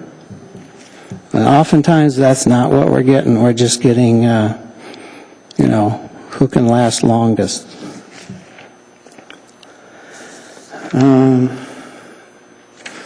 I just got this as I walked in the door. I had to steal it from Dick over there because there aren't any more out there. That's another problem. Clerk's office. Sometimes you don't have enough copies of anything out there, especially S versions, that the public can come in and even read, when there's one. So copies would be nice. I know it's money, but... No, she's going to go make some more right now. We didn't know we had run out. I don't know if anybody else is sneaking in. I started watching you guys on TV, and I just said, I got to go down, because... Welcome. You guys are talking about important stuff, and I don't want it all being pushed by non-citizens but organizations. Organizations have plenty of power. They got the ear of the politicians all the time, because they got the checkbook. And giving them more time and giving them special privileges, no. This is a fight of the survival of the fittest to get your 3 minutes, because if you can't come down here and talk, then you must not have much to say, or you don't care, all right? Thank you, Mr. Brown. Are there any questions? Carolyn? Hi, thanks for leaving your house and coming down. Mm-hmm. I wanted to let you know, when we were talking about the electronic sign-up, we went over it and over it and over it and spent quite a bit of time on it. And one of the things that we came up with was the fact that people would have to have an individual identifier when you would have to create, and this would take work on the Assembly's part and through the municipality's part, and we understand that an account would have to be created for each and every individual. When that account was created, it would be with your name, with your address, and other miscellaneous things, and we hadn't come up with what it would be yet. And then it would be password account and password protected as well. So it wouldn't be something that some organization could blanket sign up, 500 people under one account. It would be individually based. And the reason we came up with this was because when there was 37 and people wanted to testify, when there was 64 a number of years ago and people wanted to testify, there wasn't even parking available for people. So we were trying to find a way that when there is no parking, the fire marshal said, you're at capacity. How do people actually have the ability to become engaged? Fire marshal can handle this room pretty easy, I think. Whether people are standing in the aisle or sitting in that seat, as long as the body count doesn't exceed this room, I don't see a difference. Because if the fire alarm went off, you, me, and everybody else would be standing in this aisle trying to get to the door anyway. So what are we saving? As long as you keep the body count in here within the limits of the room, use the Marston for overflow, have a sign-up sheet for people who can't stay all night because they got to go to work tomorrow, so they can come back on the second or the third or the fourth day or whatever it takes. Everybody should have a shot, but the electronic, I don't see the advantage. Well, I can tell you from personal You want me to experience, sign up with a password and it would be optional. It would be, you would have a choice between coming down and physically signing up, or for some people, they would have the ability to sign up electronically. So it wouldn't be a limited only electronic or a limited only in person. It would give somebody an option to sign up either way. Because I know specifically for me, during 64, I couldn't get in the chambers to sign up. Fire marshal did you cut come off. back the next day? Oh dear, I was here every bloody day that happened. Yeah, I was here a couple days So, too. trust me. I made it. I testified. But the point was, there were days you could not get in the door. So instead of continually, it would allow you to sign up electronically. That was all we were looking at, was just another avenue for people. I think if you come here, it's full, sign the paper, go home, and then come back on the day when it's not so full. Thank you. We also have a question from Tim Potter. I was interested in something you said, and I'm guilty. Only one thing? Well, no, I really did better appreciate than all the things that you said, but there was one that I wanted to go back to, and it's. Can you use this thing a little more? I'm guilty of probably the same thing that I'll say that you're guilty of, and that's when you refer to people that get up and say the same thing that the person in front of them said, and the same 27 people. Every one of us are a citizen, and we may all have the same views on an issue, and we still should all be able to reserve the right to be able to say that, even if the person that just happened to be in line in front of us I agree with stole that. our thunder or got to say what we had intended to say. So, I agree with that. What I was trying to describe is people come here with a little script in hand, and they're reading the script they were given, and that's all they know. That's what I meant. That's the filibuster effect that I was talking about. Now, if the individual wants to present his own opinion, not the script that was handed out at the door maybe or whenever, you can tell. When you sit here and listen to 100 people, you can tell the ones that have something to say and the ones who came and were told to say this. Right? You've sat in here many a time. I think you've heard it. I think I've probably been in this chamber for more assembly meetings than anybody here. Ask my wife. Tuesday nights, I'm usually not home. I get that too. We talked about this, and it's really an issue that's difficult. How can you tell somebody that because they have a little cheat sheet, or they're from a union, or they're from a church, their public testimony isn't important, or they should get cut off? I mean, this and what this panel or task force really came up with is that when you start doing that, all of a sudden you're down a slippery slope, and it's really difficult once you start down it. So everybody gets to speak, because that's the way the charter I said that earlier. Everybody should. Yep. It just gets questionable sometimes when it's a dog and pony show, and they're brought here to pack the house, not really because of a heartfelt reason to come down on their own, because they care, like I did tonight. Right. I was sitting there nice and comfy in my chair watching and listening, and then I thought, no, I can't let this slide by, because there's too much of the guy before me coming in and trying to organize it for you. I know you just want to say happy birthday to Arliss, so yes. Thank you, Mr. Brown. Did I miss that? Happy birthday. If there's one commonality in this entire task force, and there's people up here with lots of diverse views, which is what a task force should be, and it is that everybody should get a chance to speak if they want to come and address their I agree with that. I'm not saying to cut them off. So we're just going to have to live with the fact that there's going to be people that are going to line up, and the union's going to tell them, or the church is going to tell them, or somebody's going to tell them to come and say something. And, that's where it's going to be up to the elected officials to pass judgment. That's what they're here for. That's what we elect them for. So. Well, when you have not open mic, but open comments, you're subject to that. I think a lot of times you can tell from the way it's said, the fact there's a sticker here, or a certain color shirt here, or you can tell when the house is being packed versus here's people that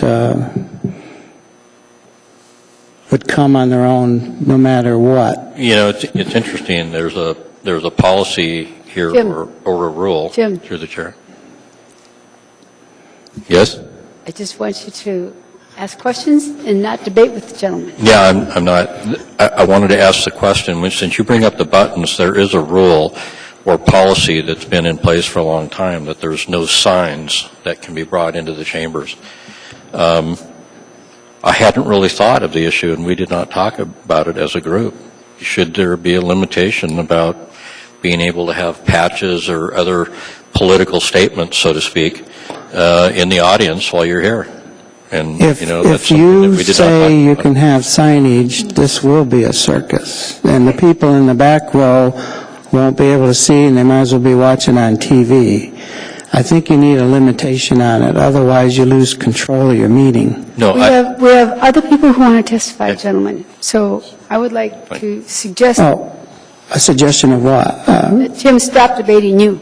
Yeah, I was just really trying to ask the question, No, that's a good question. Does he have a feeling about having people having patches and all that in the assembly chambers? You might need to come up just with a good definition of what a sign is, though, so you know what the cutoff, what's reasonable and what's not reasonable. Yeah, thank you. No 30 by 40 signs. Thank you, Mr. Brown. Yeah, thank you. Would anyone else like to testify? Thank you. Good evening. My name is Andre McLeod, and I think some of the answers that Tim Potter is looking for might be found in the Constitution and the Bill of Rights. We do have individual rights. as much as we can choose to be part of an organization, we still maintain our individual rights. So I think you've got your rights of free speech, and that entails wearing signs.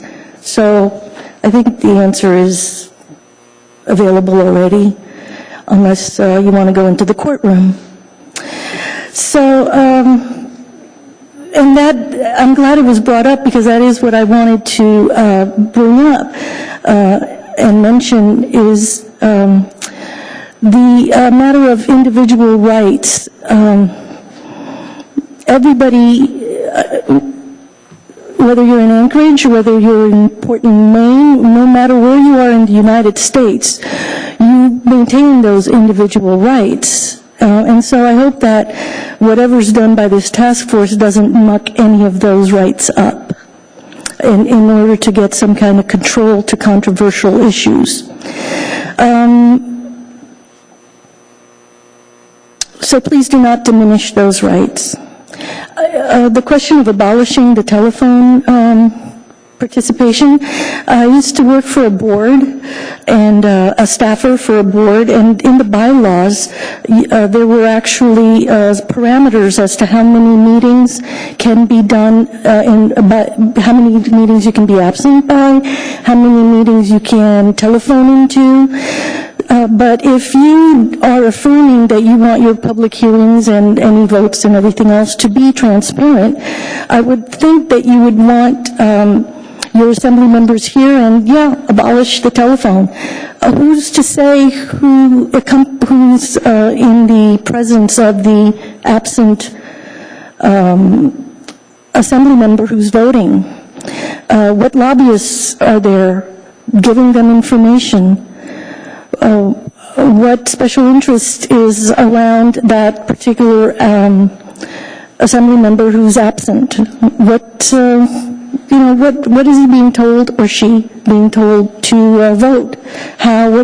So the transparent factor is part of whether one would allow assembly members to be absent, and I would say abolish it.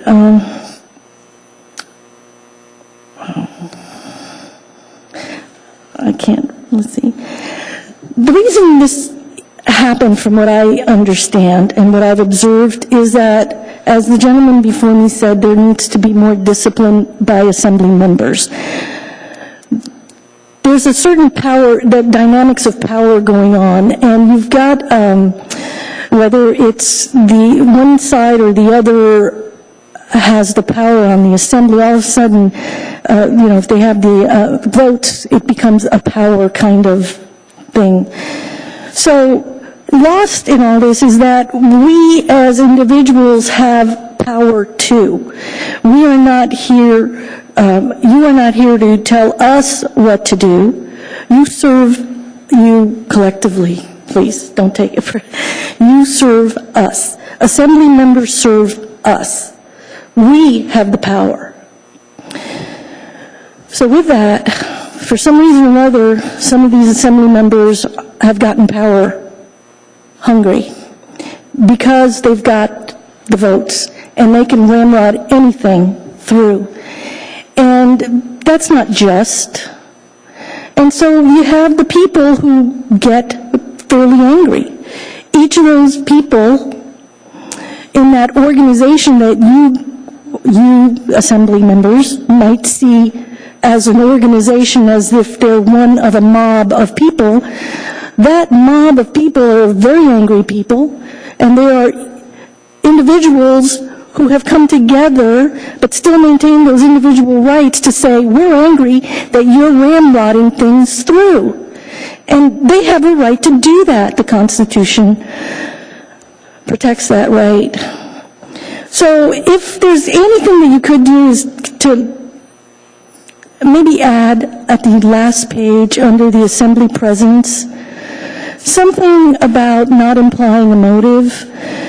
The Roberts Rules provides a guide as to how to conduct meetings, and one of them is you cannot imply motives to each other. And I simply ask that you extend that to each of the individual citizens who come here and take their time to speak before this body, which is such an intimidating thing to do. I've never gotten used to it. As much as I come up here and talk in front of you guys, I'm still just as nervous. I've got the knots in my stomach, but you know what? Don't imply a motive. I'm here for whatever the hell I want to be here for. Do not imply why I'm here. I will tell you why I'm here. So, if you could just add, I'm sorry to say, but you're going to have to add it. Do not imply a motive to people who come. Thank you. Thank you, Ms. McLeod. Any questions? Senator Giuliski has a question for you. Yeah, just, Andre, the 9B talks about really assembly members encouraged to listen attentively. What that says to me is be courteous, be open, listen. You don't feel that's adequate wording? No. I think it has to be clear and concise. Words like filibuster are being used even tonight. When I came to a prior assembly meeting where they spoke about the public hearings, there were some assembly members who were also, it became just de rigueur to just say their motive was and their intent was and they wanted this and, you know, labor unions, you know them. And so it becomes a stereotype. It becomes this thing that just, I mean, that, quite frankly, that was what exacerbated this whole thing to culminate into us being here, trying to protect our rights, is because of the lack of discipline and judgment by the assembly members to just keep their mouths shut. Thank you. They wanted to imply a motive and make a point. They wanted to make a political point, as if they have a monopoly to do that. We have that monopoly too, as citizens, each and every one of us. Thank you. Thank you. Would anyone else like to testify? Welcome. Hi, my name's Phil Isley, and I live in Spenard. And first of all, I'd like to apologize because I didn't make your first meeting. And I have some concerns to share with you. It's probably just my time to come up and whine a little bit. But the problem I have with the whole open process is a lot of times it doesn't do you any good to have public testimony if the assembly's already made up their mind. And for an example, I would use the meeting that we just had on fluoride. Before I ever went to the meeting, I heard on the radio that they were going to continue to use fluoride in the water. But they were going to have the meeting anyway because they had an open meeting and that was their policy. But they'd already made up their mind, which, if you come down and testify and you know that it's going to go on deaf ears, pretty soon you don't come down and testify anymore. And I came down here just to kind of watch. I've always been a fan of a circus. And I listened to a lot of people testify for and a lot of people testify against. But you could tell that it was already made up. None of the testimony was really based on science or facts. It was all subjective. Both sides made good points, but it really didn't matter because the decision had already been made. And to go back a little bit further, I attend a lot of public meetings. I go to 2 community council meetings a month, generally, sometimes more. And Spenard Road comes to mind. It takes them, I think they've been working on it for 10 years now. And they have an ongoing controversy of whether it should be 4 lanes or 3 lanes. And it's a constant battle. And the one side makes their point, and then the other side makes their point. And I've been at a community council meeting where the people are sitting there, and the night before they'd been at a Spenard Road meeting, and it was undecided, and had somebody from the city come in and say, yep, we're going to make it 3 lanes.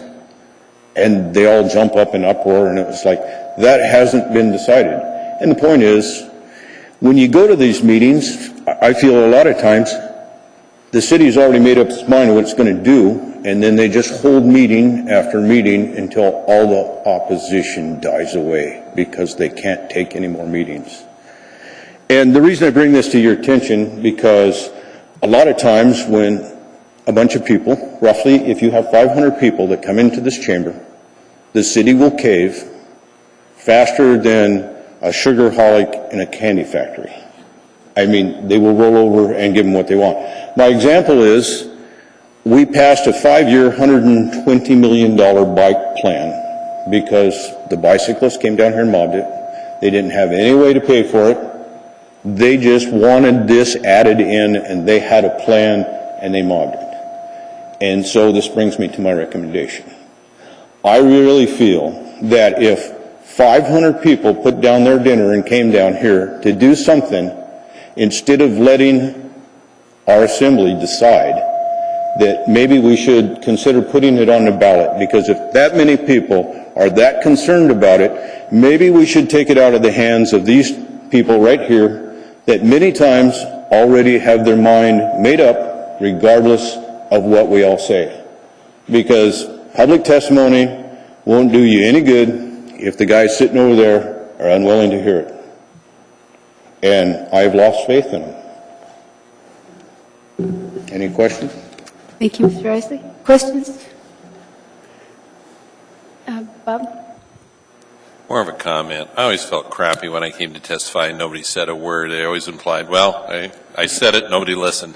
I like what you had to say. I think you have a unique idea of if we get a certain level of participation, maybe it begs the issue that it should go on a ballot. And I think that's a value. I've never even thought of that. If it takes 500 people for our assembly to cave and do what they want, then if we have 500 people here, why don't we let the general public make the decision, because it's supposed to be our government to begin with. And if you don't trust them to do the right thing, then, half the time I'm wrong in the elections anyway. But at least I have the satisfaction of knowing that I'm wrong and not that somebody else made a wrong decision for me. And again, through the chair, I appreciate the fact I attend my community council meetings, but thank you so very much. Thank you. Would anyone else like to testify? Yes, please come forward. Welcome. Howdy, howdy. My name is Richard Evans. I've been here a few times. Had to change gears kind of radically. I didn't expect to see all of you here. I expected to see the assembly and certain individuals that I was looking forward to talking to again. I say that facetiously. I won't mention names on that one, but there's somebody I hope is watching. But I'll just say that first off, to start with, is I just got this. And I had no idea that, boy, this thing's got some serious feedback on it. This is your Task Force Assembly Public Process documentation. Had no idea that there was actually a committee working on this. I thought the Assembly was working on this. So I kind of had to shift gears like a truck going downhill with a full load of logs and no brakes. I was prepared to really have it out with some people. And I got you, which actually is a lot better quality people as far as I'm concerned. So I'll start off with saying... Mr. Evans, it's going to go to the Assembly, so you've still got your opportunity. The Assembly members that I'm speaking of know my name very well. Okay. And they don't like me already. It's mutual. The ones that actually I've talked with that have agreed with some of the points I've made where I've spoken with, they're very much aware of who they are, and they know I don't speak about them. But I will say, thank you very much for all of you. I don't recognize most of you, unfortunately. I do recognize Carolyn. And a very articulate speaker over there. So thank you very much for getting involved with this. And anybody who doesn't recognize Mr. Giuliski should be set adrift in the inlet.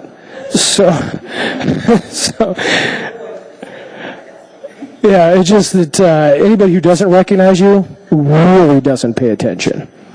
So thank you for showing up. And they said it was your birthday? Well, 2 days ago. Well, belated birthday. Nice to have you with us. Anyway, unfortunately, as I said, I kind of had to change gears here. I was expecting to speak to the Assembly, so I kind of had to go backwards on this. I took a hint from one of the people that was earlier to go just through the list. And this actually is a pretty good document. I really like it. I'd like to make a few comments on it. And as noted, it makes it a little bit easier just to follow it down the list. I didn't expect to do that. I figured I only had 3 minutes. I better just cram it in there. So we'll get to that point in a minute.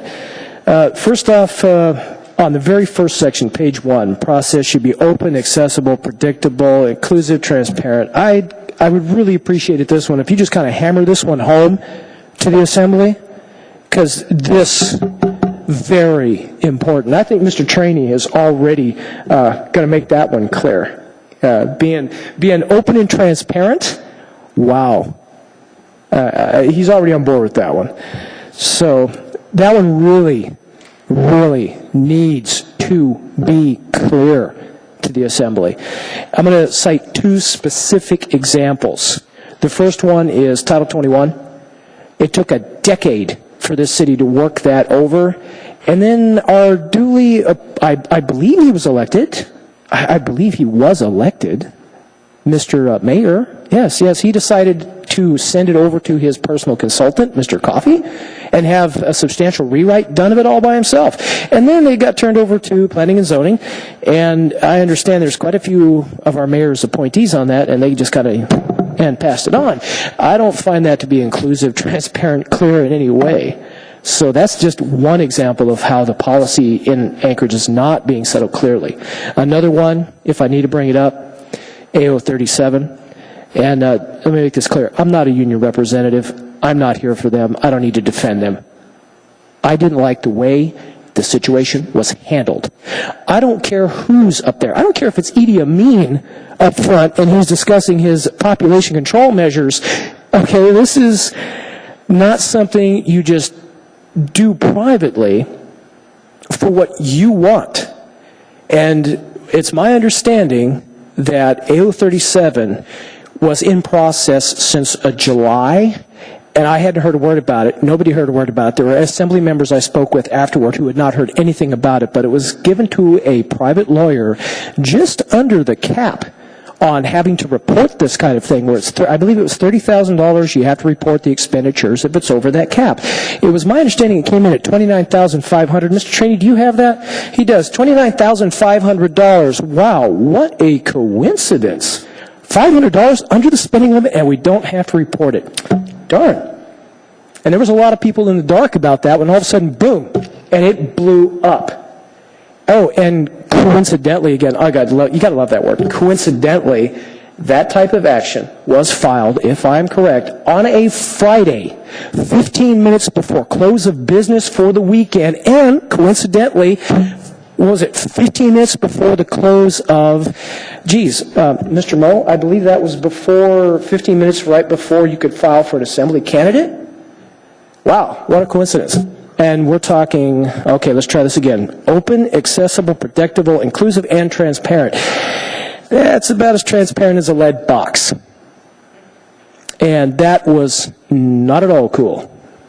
So that got dropped on everybody, and there were many members of the Assembly who had no idea it was coming. That's not transparent or inclusive in any way. This point needs to be reiterated over and over again. So that's one on there. Controversial issues with the community in public forums prior to Assembly introduction. That's the next point. It's desirable, yes, but that doesn't seem to happen. I mean, I'm not an ignorant person, and I don't get out a lot. I'm actually taking time out of some serious deconstruction to come down here. That's why I missed your first guys' meeting. Sorry about that. But I want to make sure I was here for the second one. I actually interrupted quite a serious project to be down here. But I don't hear about these controversial issues coming up prior to the Assembly introduction. It just doesn't seem to happen. So you might want to work with the Assembly on that one, get that point across. They need to come up with something. Hey, if it's going to be something controversial, this goes back to the introduction of AO 37. That was pretty doggone controversial, and there was no warning. So we'll go on to let's go to page 2. And task force recommends that once a public hearing is started, it's right in the middle of page 2, all people who come to testify should be afforded an opportunity to testify. Well, fortunately, I got an opportunity to testify on AO 37. And once again, I wasn't there for the unions. I was there for myself. I didn't like the way the situation was being handled. I got a chance to testify. But I was here the night when a lot of people were standing waiting in line, and Mr. Hall cut off testimony. That was wrong. Period. Once that public hearing is started, you got people waiting in line, you hear them. You're an elected official, it's your job to listen to the people. You don't like the job? Move over. I'll take your seat. I don't care who it is. I don't care what it is. And I don't care, in addressing this gentleman's point earlier, I don't care if it's a filibuster. You listen to the people. There may be something, this is something else to hammer home to the Assembly. A lot of people don't realize this. We are not a democracy. The United States is a constitutional republic. It is based on democratic ideals. We have democratic solutions. We have democratic institutions. But we are based on the Roman Senate. A lot of people don't realize that. However, we have democratic ideals, which means that all people, and it's enshrined in our Constitution, Article 1, freedom of speech, we have the right to be heard. I don't know if any of you caught my last time I was here testifying before the Assembly. I was a little hot that night, so you may or may not have said, I recommend you check that one out. I was pretty torqued, and I had a few words to say to them about the importance of freedom of speech. My father fought in World War II, and one of the things he fought for was our Constitution. And it's very important. Freedom of speech. We need to be heard. As for another gentleman who was saying, if you pack the place with people who have little badges on or everybody's supporting place and bring in all your people, I don't care. I may not agree with their opinion, but I'm going to sit here and listen to it. And if you're an Assembly member, you really should. And instead of doing what has happened several times, I've watched the mayor do this. I don't know if he's playing Angry Birds or he's checking his calendar or what he's having for lunch. I don't know what the heck he's doing over there. He's got his little doodad sitting here, and I've looked over here. He's not paying any attention. I mean, at the very least, can you at least feign interest? Try to get that across to him. Just try. I've had to do that in the English class.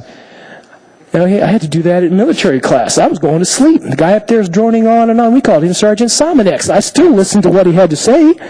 I at least tried to. At least looked like I was paying attention. That goes to your bit about Assembly presence. If you're going to show up and sit there and play Centipede on your iPhone, why are you here? Really. The last thing I want to do is take time out of my 3 jobs, come down here, spend hours listening to other people, and the only thing I get is the mayor sitting over there playing with his phone. Try to get that across to him. Assembly presence. Let's see here. If you run out of time to hear all the people come, you know what? Extend it to another meeting. This goes back to you're hired to do your job. You got more people to sign up. Really, if you're here for the job, if that's what you're here to do, you listen to the people that are here until either you or they drop over dead. Okay, then you have an excuse. So then you let's go to page, it's still same page 2, public notice, proposed Assembly action. Municipal website should be revised to be more user-friendly. Please. Okay, I tried to find out multiple facts just before I came to the meeting, and wow. Okay, I'm a computer tech, and I couldn't find my way around this website? Man, I'm spending an hour just trying to find one answer to one question, and I can't find it. Need to work on that one, please. Then let's see, items on the agenda for the S versions, so we're going to kind of skip a little bit on that one. It's page 3, basically has to do with the S versions. Where is that? I think it has, basically I wrote it down as having to do with the items on the addendum to the agenda are laid on the table for Assembly consideration, must be identified, copies of the documents must be available in the back of the Assembly chamber. Can't count how many times I've been here, no documents available. S version brought up, and we're still discussing version 1. I came prepared to testify on version 1, we're on version 3.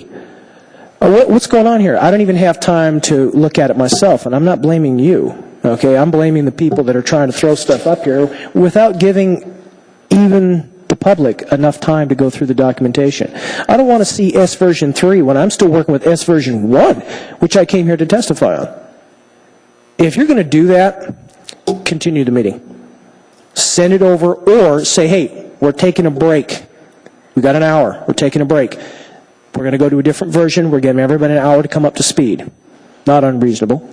You're going to change the test questions, at least give people a chance to answer to the test. Let's go to 3, public hearings, 3B. Assembly has authority to limit the amount of time a person is allocated to testify. I have an objection to this. 3 minutes is not nearly enough time to get across a point that has a lot of information or needs to be articulated. The last time I tried to do this, which was a hearing on AO 37, I spoke like a rabid squirrel on speed. The guys over in the Marston Theater were just whooping it up. I heard about it later. They heard me talking like, oh my God, listen to this guy. As a matter of fact, the guy stepped right up behind me, had to pause his testimony. His comment was, I can't possibly talk as fast as that guy. 3 minutes isn't enough. And if you're going to give 5 minutes to anybody, make it blanket 5 minutes for everybody. I really think that needs to be increased. And we're back to, again, if it's 5 minutes and it's taking too long in the evening, I understand the assembly people, they have families, fine. Let them take a break or continue the meeting. They're paid to be an assembly person. Can we not schedule another meeting? We got 30 days in a month. City charter doesn't say, I'm sorry, we cannot schedule another meeting. Let's schedule another meeting. Make the playing field even. You got 5 minutes for everybody. And if you have an organization that comes in that wants to speak, any assembly person has the ability to say, listen, I'd like to hear something more this person has to say. I'd like to hear a little bit more information, or I'd like to ask some questions. You have that right. Any assembly, and it doesn't mean just one assembly person or who's ever in charge of the board can say it. Everybody on the assembly can say, hey, I want to hear more about this. Give everybody 5 minutes. 5 minutes. 3 minutes is not enough time. I took a speech that I took 8 hours to write, boiled it down to 2 hours, took that 2 hours, boiled it down to 1 hour, and by the time I was done, took me 2 days, got it down to 3 minutes, and like I said, I had to talk faster than I've ever spoke in my life, but fortunately I articulate very clearly, and everybody in the assembly could hear me, much to the detriment of certain individuals. So, if that one, just need more time, people, everybody. You want over? Continue it. Now, down to 3E, if a member of the public requests the use of a sign-up sheet, this management tool shall be employed. Kind of get some issues with that one. I think that one should actually be, amazingly enough, I think the assembly should be the one to make that call. Not any member of the public stepping up and saying, I think a sign-up sheet should be put up there. I like the idea that if this could be a judgment call, we got 15 people show up in the meeting, okay. We got 1,500? Yeah, I think we need a sign-up sheet. I was on the sign-up sheet. I actually liked how it worked. I was able to actually go get lunch because I knew when I was going to be on, I could go get something to eat, come back. It also works for the fire marshal. You don't have 1,500 people standing in line, wanting in the door. It also, but now I did hear your commentary about the not being able to get in the door to sign up. Okay, that is an issue. If you can't even get in the door to sign the paperwork, well, then we need to have somebody sent outside with a sign-up sheet and a little sign that says, hey, over here, sign up, something, anything. Make sure that everybody gets on it. But a sign-up sheet is actually a pretty good idea. It worked at recess. Let's go on to the next one.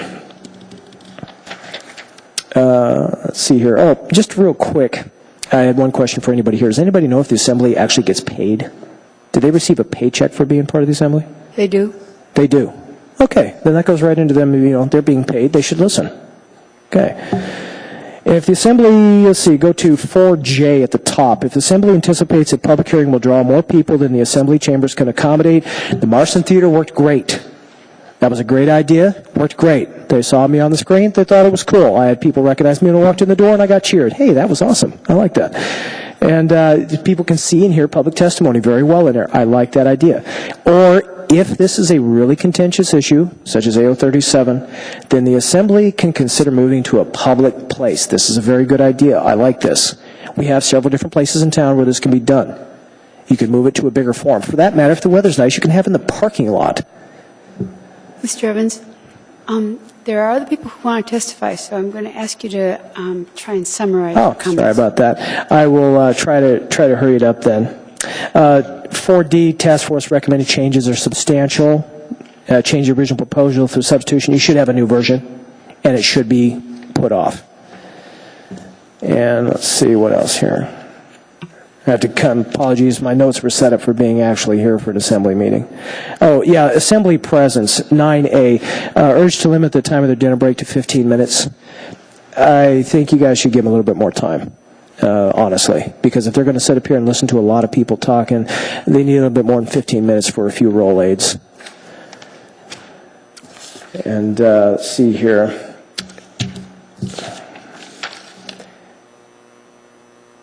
Give me one moment here.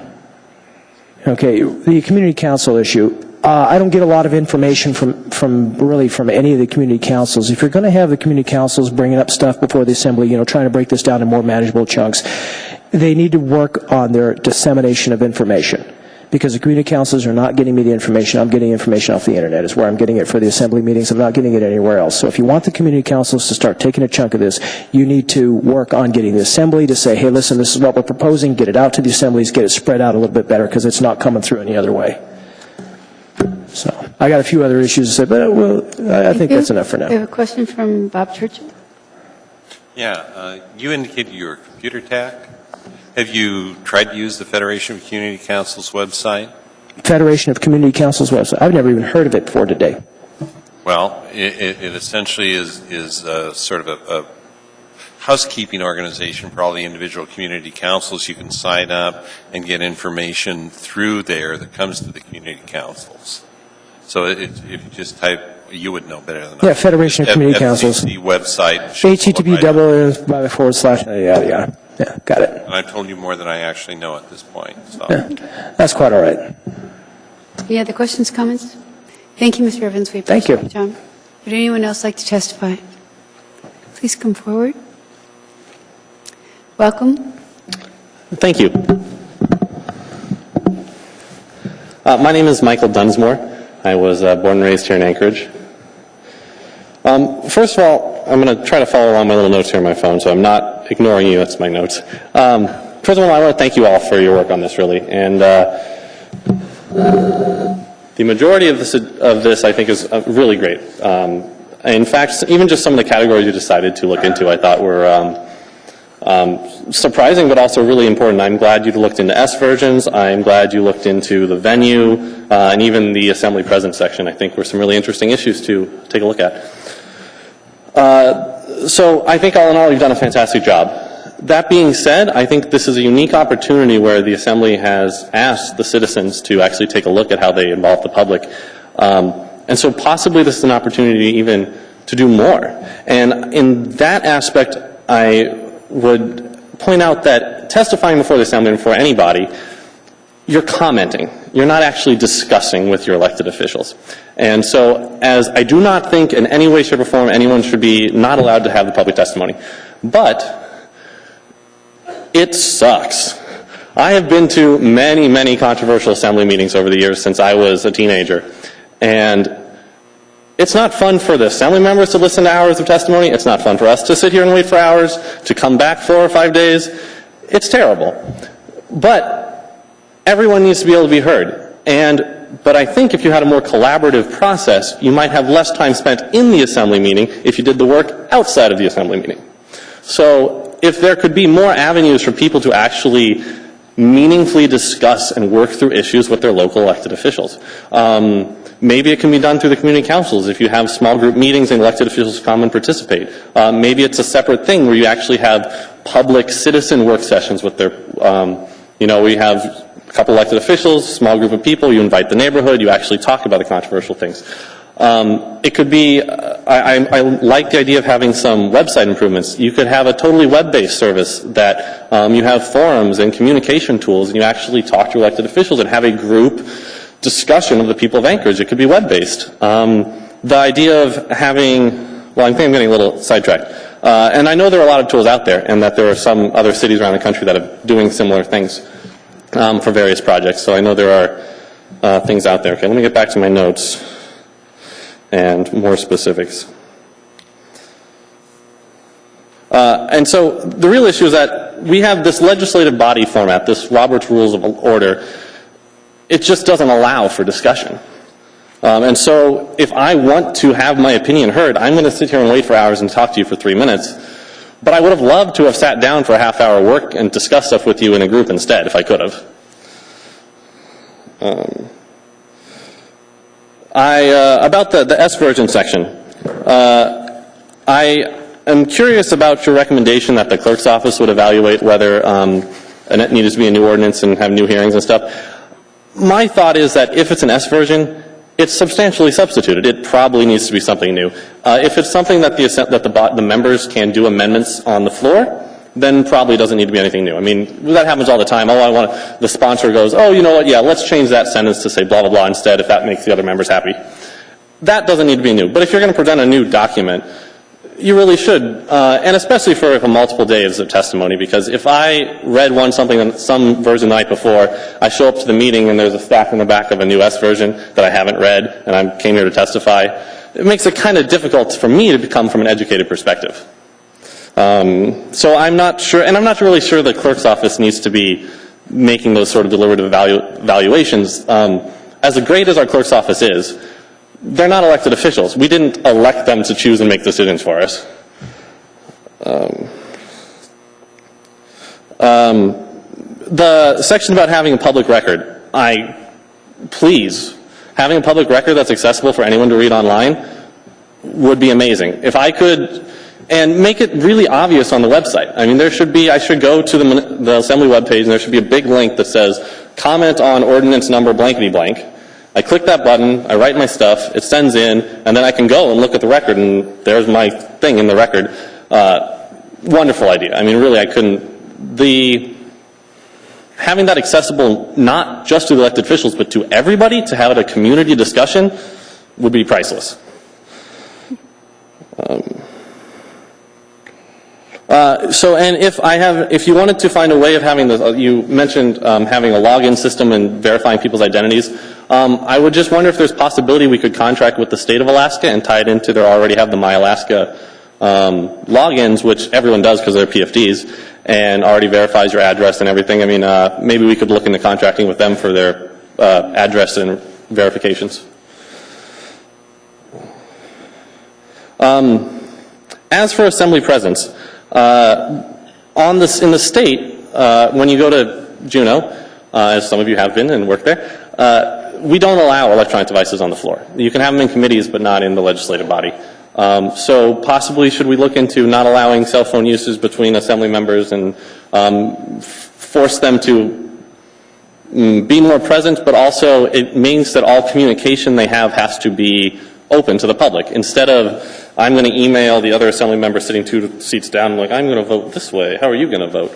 You know, it has to be a public discussion in the public meeting. Is that something we need? I'm not sure, but it might be something worth thinking about.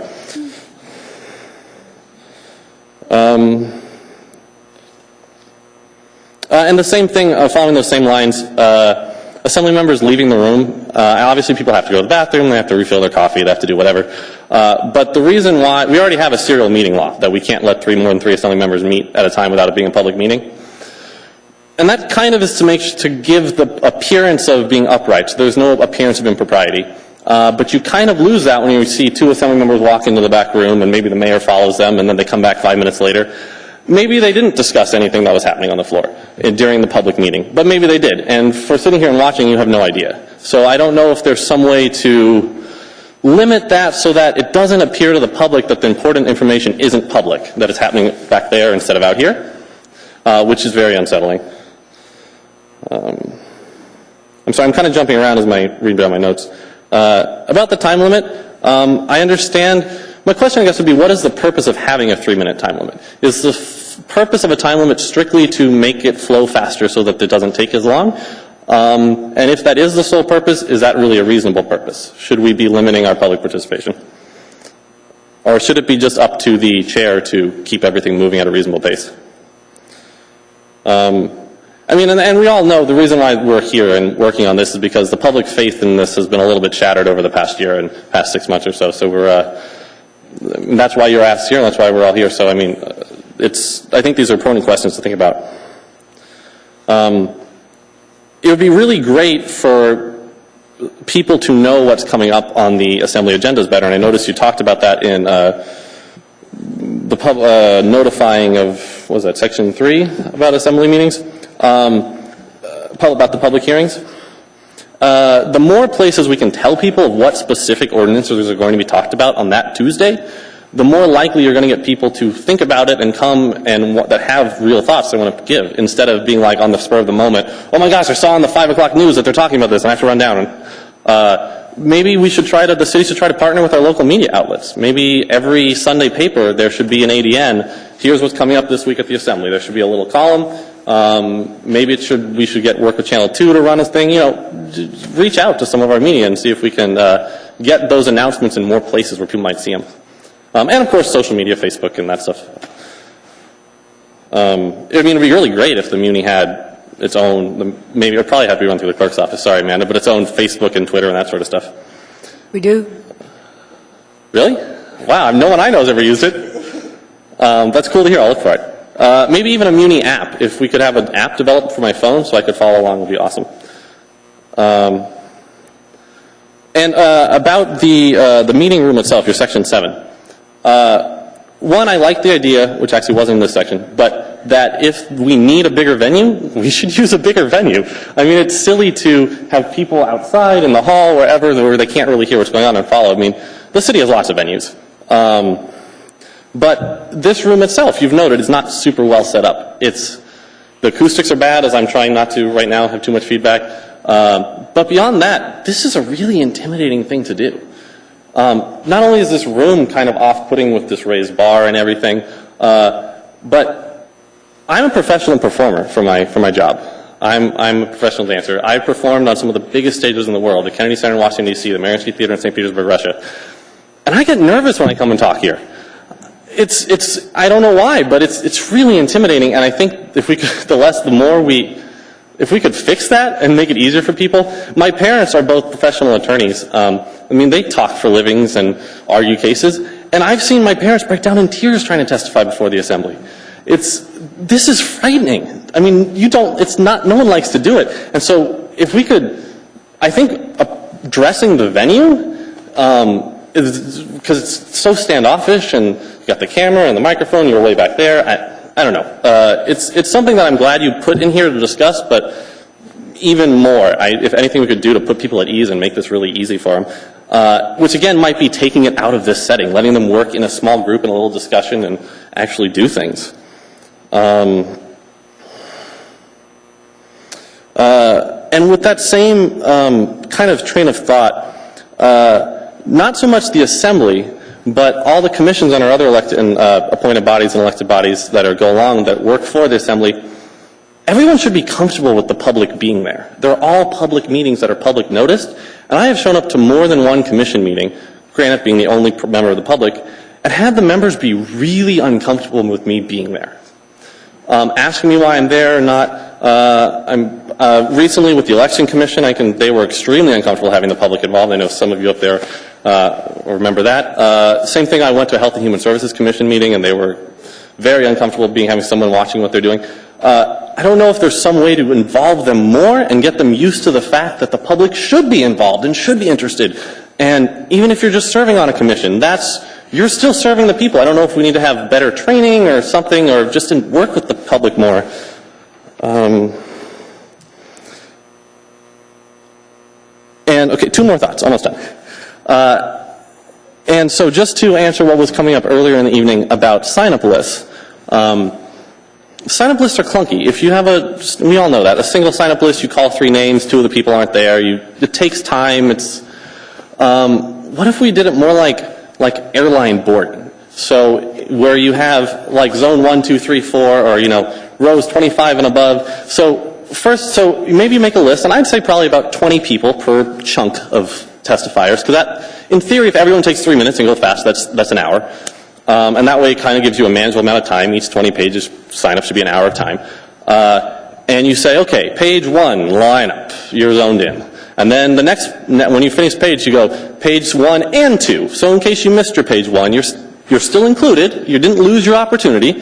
And then zone 1, 2, and 3, please line up. And at the same time, the clerk staff would be easy. They just have a list of 20 people, and they could easily calculate and tell you about how long they think you'll be. 1, 2, 3, 4 hours. I think it would be possibly a little less clunky than a just straight sign-up sheet, which I remember from the Summer of Hate with AO64 was not very fun. All that being said, I would wonder if when you submit this, if there is some way to really emphasize that although you did all this work, which is fantastic, and you really analyze this, at no point are you actually suggesting changing our charter. Are you actually suggesting we make new laws? You're merely suggesting procedure. And I think it's really important that we emphasize that you guys are, by reading our charter, our Section 10 you have highlighted nicely for us here, of our Bill of Rights, which is fantastic, and I know two of you helped write it, and thank you very much. I appreciate it. All you were doing was reading that and coming to the conclusion that the process should be open, accessible, predictable, inclusive, and transparent, and that the task force recommends that once the public hearing is started, all people who come to testify should be afforded an opportunity to testify. This isn't making a new law. It should be clear that whatever might have happened in the past, if they didn't do this, that was wrong. They weren't following the charter. This isn't you guys aren't making new law to say, aha, it'll be fixed in the future. We're just reading the charter and saying, this is how it is, and if you didn't do this, you messed up. And I wonder if there's some way to emphasize that right when you hand this to them, to be like, this is not a new interpretation. This is our recommendation in our reading, but this is what the charter says. And if you didn't do it, you might have consequences. All right, I'll be done. Thank you. Thank you, Mr. Jansport. Bob Churchill has comments, and I'm sure several others do. Michael, you have the document in front of you, correct? Yeah. The very last item on the first page, you talked about more collaborative, open, participative processes. Does that capture your thinking? Starts the discussion of controversial issues? It doesn't quite.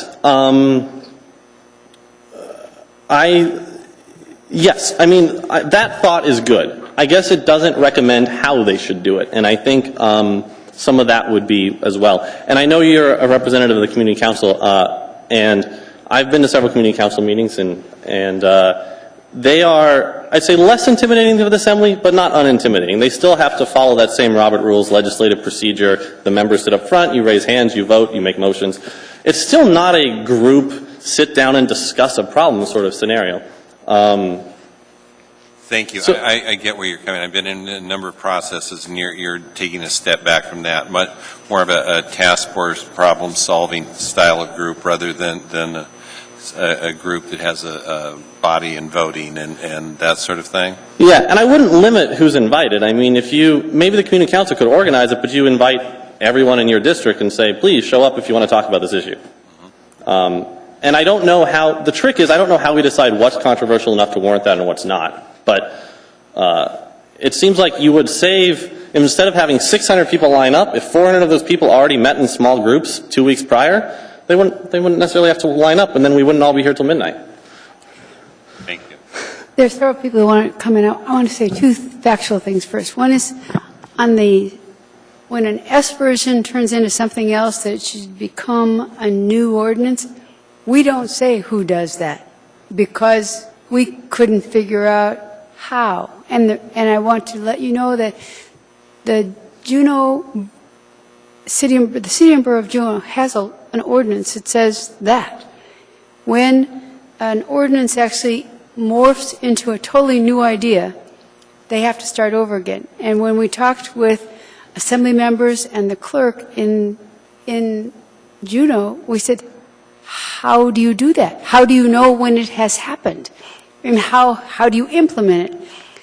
And actually, there was a goodwill answer having to do with looks like a duck, quacks like a duck, and we figure it out. And I'm being flippant, but I'm saying that who has the authority to do that are the very people who are making the law. And no external force, a clerk or anyone else, can actually say, I'm blowing the whistle, you've just passed the line, and we've turned into a new idea. And so we really, really discussed that at length. So we said, think up how at what point you observe it. But even telling them that observe, there's a time when what you started with is so different than where you ended up that it's a new idea. That we proffered that as a consideration for them. Secondly, we completely discussed in many ways the collaborative structure that you've suggested and are open to any suggestions of how to describe how that might look and how it might feel and how there might be time allocated for that in a complex structure. But we completely agree with you about that. So with that, I'm going to... Can I make one quick comment on that? Yes. it's not my expertise. I'm not sure how to do it. I will say, though, I had the opportunity just this past week to attend very briefly, just the closing dinner of a public participation conference, international conference that was just held in Salt Lake City, and of public participation, public involvement experts. Those people know. I mean, there are consultants that are their jobs to do these sort of projects for, whether it's just for transportation or whether it's for a whole city or a whole state. So I might not know those answers, but there are resources out there and examples to look at. And if it involves the city looking into talking to some public participation experts, I would think that'd be a great idea. But terrific. I also want to mention one other piece about the S version, and that is that in some respects, the S version becomes a way to come up with better language than people amending, and then you end up with a document that, and so I'm just saying that there are choices on either side in terms of how that works. So in balancing our right to know what's going on, we might be making it less desirable, and so we've got to balance that out. And that was also discussed. With that, I'm supposed to stop me talking and let Carolyn talk and others. Thank you, and thanks, Michael. I wanted to kind of address the 3-minute time limit because I heard about it from you and others, and we discussed that at length. And the reason, like I said before, community councils were brought in is because they are actually part of the charter. But when I was in school, if I was told and I was given 100 pages worth of data and told to write a 1-page report, if I turned in a 1.1-page report, it got flunked. You were told to turn in a 1-page report, you turned in a 1-page report. And that means if you need to take 100 pages of data and bring it down to 1 page, you do it. And I understand that that's complicated. So within the system, we have one more piece, and that is you can provide written testimony. So our idea behind the 3 minutes is that that's what's been used. We do need to move a process along. And so please come up in that 3 minutes and give us your highlighted data points. And then from there, whatever else is left over, please provide it within written testimony. And you can provide you can provide 100 pages of written testimony. There's no limit to that. So to kind of keep that in mind, and we are looking at ways of trying to put that written testimony online so it can become, in essence, a dialogue amongst people. I think it's really important for people to know that it's getting on an official record and that it's going to be publicly accessible. And so in 10 years, if another body of different members wants to take up the same issue and they go back to do their research, it'll be there for them to find. I mean, I know specifically I've asked the municipal clerk in the past, if I use the email address that sends to all the assembly members, does that go on the official record? And I was told not necessarily. It sometimes makes it in the packet and sometimes not. I guess it should be very explicit on the website and everywhere and in the instructions, hung up in wherever you can put it. You can give official written testimony, here's how you do it. It should just be 100% explicit. And we agree with that, and that's one of the main points. Other questions, comments? Thank you so much for your thoughtful testimony. Who else would like to testify? Good evening and welcome.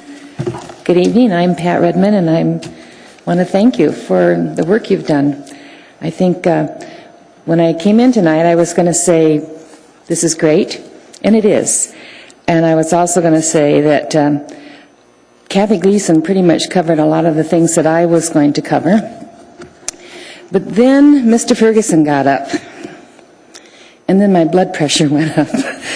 And I disagree completely with his comments. Part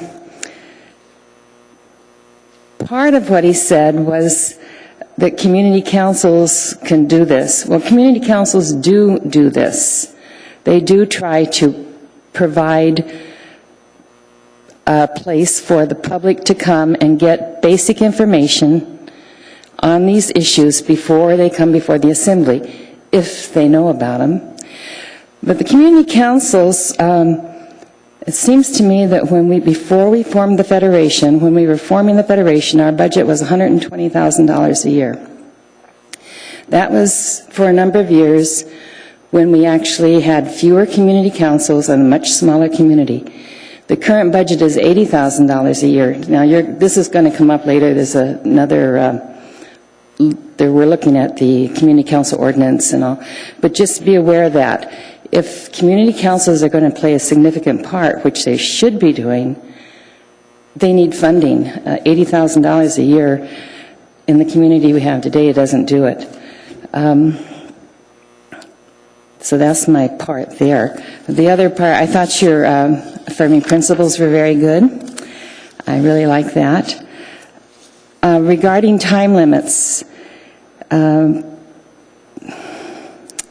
it seems like at some time, it might be before the Planning and Zoning Commission, there's some place where I've testified where it was 3 minutes for individuals and 5 minutes for organizations, representatives of organizations, but I don't remember when or where that was, but it was within the municipality. And organizations would be things like Brother Francis, Alaska Center for the Environment, and I'm not saying those, but I know that those organizations are ones that would, where I've been testifying, had gotten longer periods of time to testify. So there must have been something somewhere that was written that defined that. Catholic Social Services, Lutheran Social Services, groups like that, which are nonprofits. As a matter of fact, pretty much all of these were nonprofits.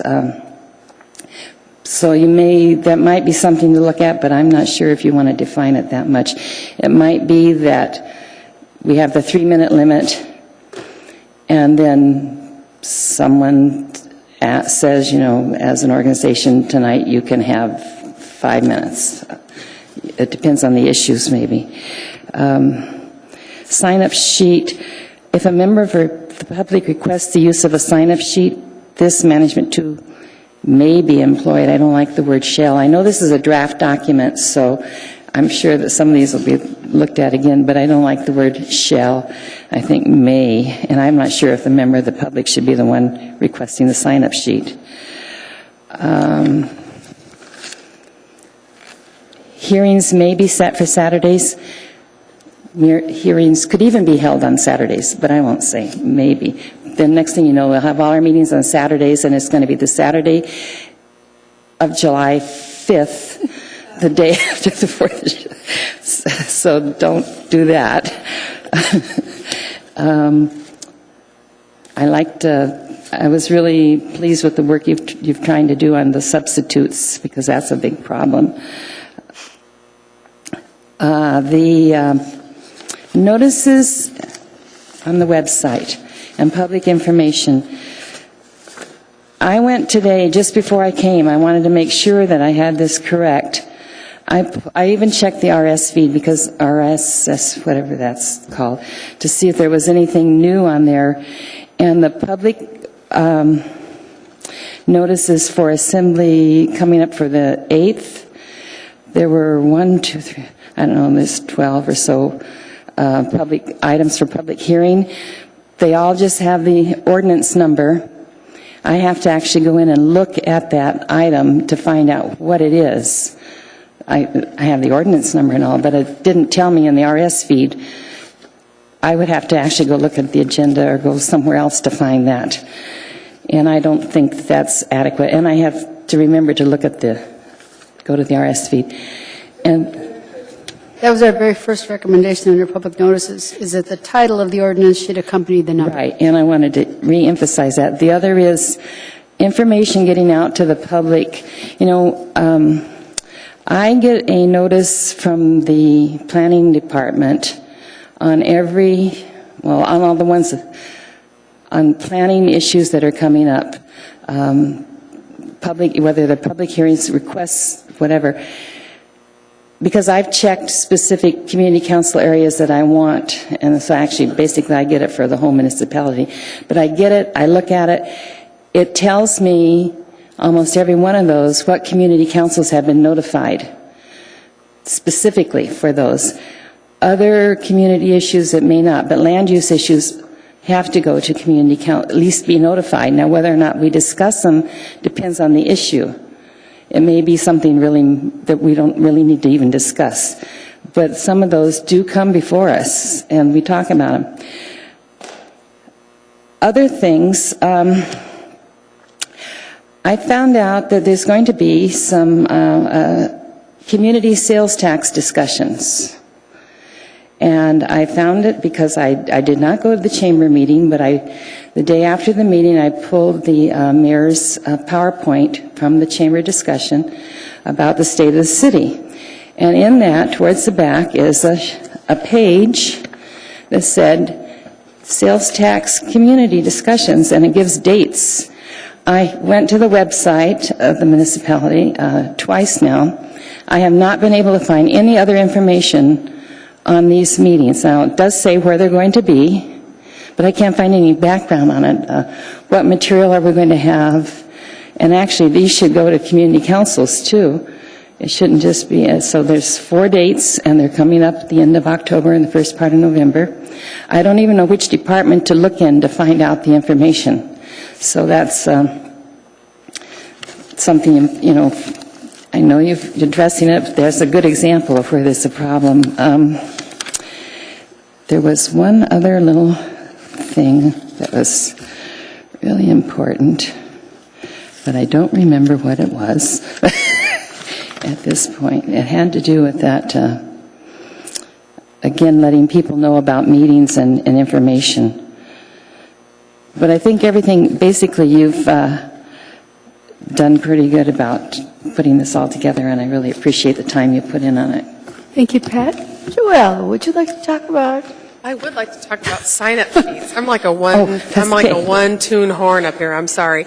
I just want to clarify for the record the rationale behind the citizens can ask for a sign-up sheet suggestion that we have there. During AO 37, we contacted the chair of the assembly prior to the first public hearing, suggested a venue change because we knew we would have thousands of people, over 1,000 people here. That was denied. We asked for the WILDA, it was already booked, and we asked if there was going to be a sign-up sheet, and he said there wouldn't be a sign-up sheet. There's no mechanism by which the citizens can request a sign-up sheet, and when you know that your issue, whether your issue is AO 37 or AO 64 or fluoride or cat licensing, if you're going to turn out over 200 people, they're not going to fit into this room. The notion of being able to have a organized system to manage those people, it's really important. So left with a vacuum of nobody being willing to organize the people, it's left to the group. It's left to the citizen group to fulfill this role. There was a lot of testimony in the first night we did this that they were uncomfortable with the notion that it's a citizen group fulfilling this role, and I can totally understand why. You're walking into a group of people, you don't know if they're going to put your name on the list. One time we heard testimony in AO 64 that somebody was told that because they were 11 years old they couldn't testify. That's completely wrong. But that's because somebody who was not the municipal clerk was staffing the sign-up sheet. I really feel it's important that if a group of people asks for a sign-up sheet because they know they're turning out, we need a responsive assembly. We can't just let this, I don't want to imply motive. I'm taking Andre's point to heart here, but there's room for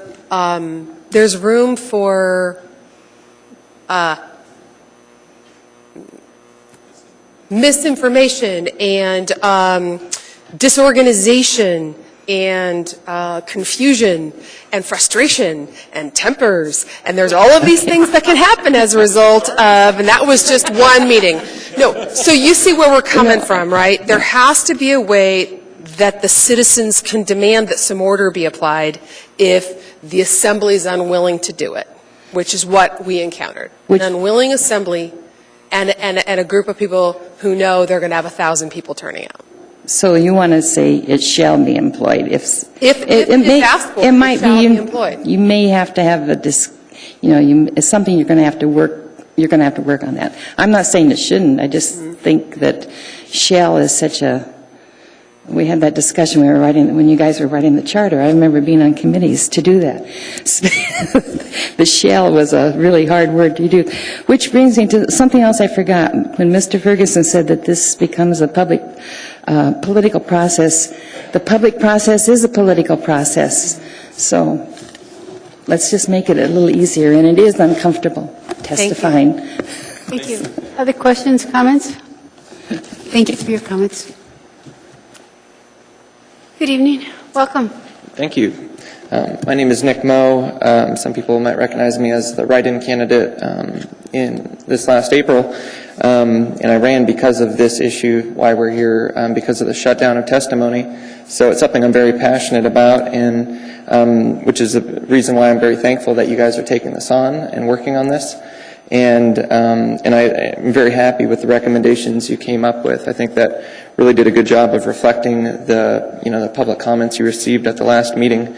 I think the bottom line here is that yes, everyone does have a right to speak to the assembly, and I'm happy that you emphasize that here. And I think just echoing what others said, that other meetings can be scheduled, other venues can be utilized, and I work weekends when I have a workload, and the assembly's paid to listen to us, and they should follow through with that.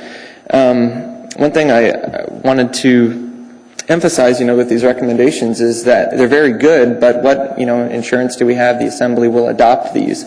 And so my hope is that those who are serving on this commission can help, and task force can really work equally as hard to make sure that some of these get adopted, because I think some of that work will be even more important. And I encourage the people here in this room to definitely get involved in that process as it moves forward with the assembly.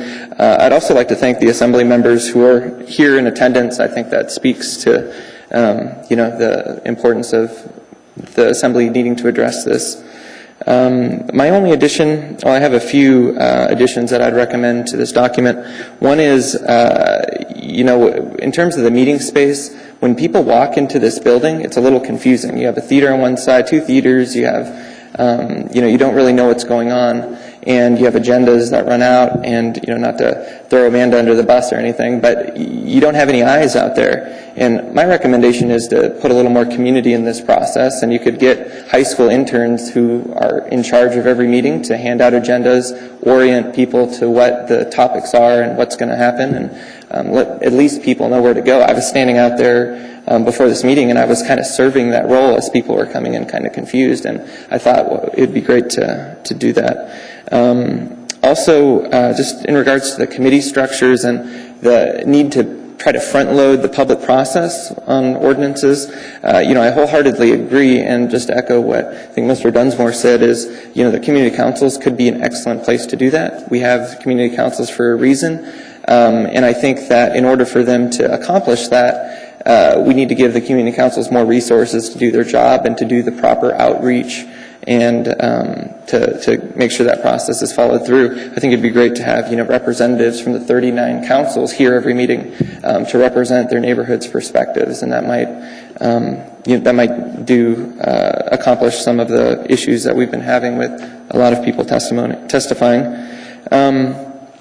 And just to comment on the 3 minutes, I do think that 3 minutes is adequate, but only if assembly members read the written testimony that's given to them. And I've been told by assembly members that, it's just not possible to read every email, answer every phone call, or respond to every person. And that might be an issue right there. If that is accurate and some assembly members don't have that capacity, then possibly additional legislative staffing or using some other system to ensure that assembly members are getting those written comments, so that all input is heard. And the in-person testimony is the most important we can have. That's why I think that we need to make sure that's continued.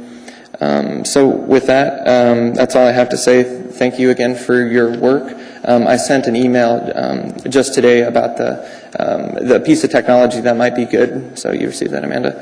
That might be utilized. And also the reader board, what is that? What the heck's going on right there? There's some pieces of technology that could be upgraded too that could make the meeting a little more clear. So Thank you, Mr. Moe. Are there any questions, comments? I appreciate your comments. And if you have any ideas about how we get a really good reader board, we are ready for a reader board that tells everybody what's going on. So, would anyone else like to testify? Would anyone? Welcome. Hi. Hello. My name is Joanne Inglis, and in full disclosure, I work for the municipality of Anchorage in the planning department. I'm also the vice president of the Anchorage Municipal Employees Association, and I was tasked with AO37 as crowd control, or line control. For the record, I did not tell the 11-year-old that she couldn't testify. I would have never told an 11-year-old that she can't testify. I would have encouraged her. It was another issue. Okay. I do like I appreciate all the work that the commission is doing on this. I think that AO37 really brought out some problems with our public process. In my duties as the line control person, I found one, like Ms. Hall said, that we did ask for a different venue, we asked for a sign-up list, and we were told no.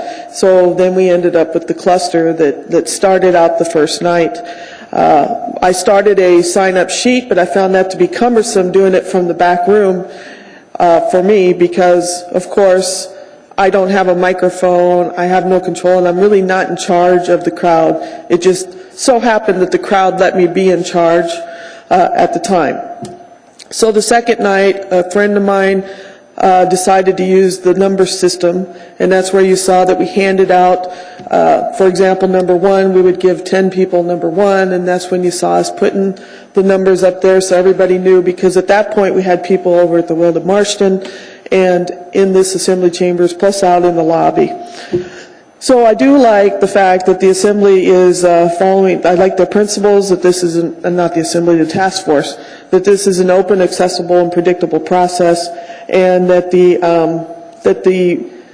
controversial issues are sent out to the public in advance. I appreciate that because, as you know, AO37 was thrown out, 5 minutes on a Friday and introduced on a Tuesday after that. I appreciate, number 2, the public notice of proposed assembly actions. I'm not sure, and I didn't check this before I came down. I'm in the planning department, so yes, our planning notices go out. I'm not sure if the clerk's office is signed up for that also, where they can also send them out with the community council information. I like the email notice idea also, even though a lot of people, I can't say that everybody in the city has an email or has a computer, but a vast majority do. The laid on the table items, I've been at assembly meetings, and it is very frustrating that the laid on the table items are laid on the table and then you don't know what's going on. Just like the S2 version was thrown on the internet the last minute. It was all confusing because they kept changing the document. People were turned away when they changed the document, and I think that people should be allowed to continue to testify if they've changed the document, because there might be something significant in there. Like I said, the sign-up sheet is cumbersome for me, but it would probably work if you had somebody in charge. It might slow down the meeting. But I agree with some type of system that will allow people to know when they might be up on the list, maybe even put it up so they know, because part of the problem was the guard in the back wanted to keep those aisles open, so you had to turn people away. People got frustrated and mad. I like the idea that they have to continue until people are done talking. I mean, we're still small enough in this town that the public should be able to come out. How often is the assembly chambers really packed? And it's not very often. So we're still small enough that we don't need to employ some of the ideas that Juneau has, because in the back room with the mayor, he's like, well, Juneau cuts off public testimony, and well, we're not Juneau is what I kept telling them. So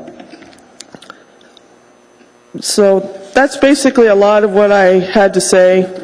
I made some quick notes, but I thought I should come down since I was crowd control at the AO 37 meeting, and I'm sorry I didn't come sooner.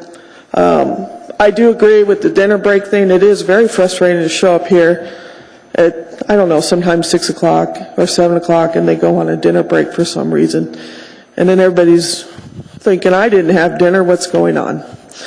So I was really annoyed. I get really annoyed when people come up here because, like the previous speakers said, it is very intimidating to come up here and speak. I don't even like doing it.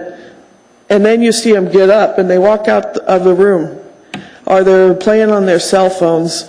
And I don't know, they should probably employ some rules that they shouldn't be openly playing on their cell phones and jumping up and down during the meeting. Maybe the chair should take some more breaks, small 5-minute breaks, so that people don't feel disenfranchised. That's about all I have to say. Thank you. Thank you. Bob Churchill has a question.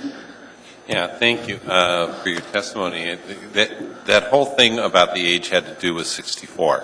Okay. It had nothing to do with you. Your name was not used. The idea, though, of the list, what we really talked a lot about was the idea of a sign-up sheet was with the effort to provide predictability and inclusion, not exclusion. Mm-hmm. And we really did, all of us brainstormed. I was in a forum where we were able to generate a list, and you knew. You could go to the list and say, they're on 137, I can go use the restroom, or I can go have lunch, or they won't get to me today, I'll need to come back tomorrow. So it was sort of in that vein we really wanted to. The other thing, you guys that did the list on 37 got lots of neat compliments about how well that was run, so I just wanted to... Yeah, I think, putting it up on a screen somewhere. Well, it was from other people, too. I think putting it up on a screen somewhere, that way people go, oh, it's... but like I said, we were running the show when we weren't supposed to be. The assembly should have been. There's another question from Carolyn Ramsey. I don't really have a question. I just wanted to say thank you because I was there for 37, and I liked your number system, and we batted it around here. I think I kind of got vetoed and back to the sign-up list, but I really did like the way that worked, and it was just nice to go, oh, okay, well, I'm in group 10, but I can wait until the back of the line in group 10. Yes. So, anyway, thank you. You're welcome. Mr. Potter? Children, I know you're no stranger to the process, but in your comments about this being an intimidating space and some of the other speakers tonight that talked about it being intimidating here,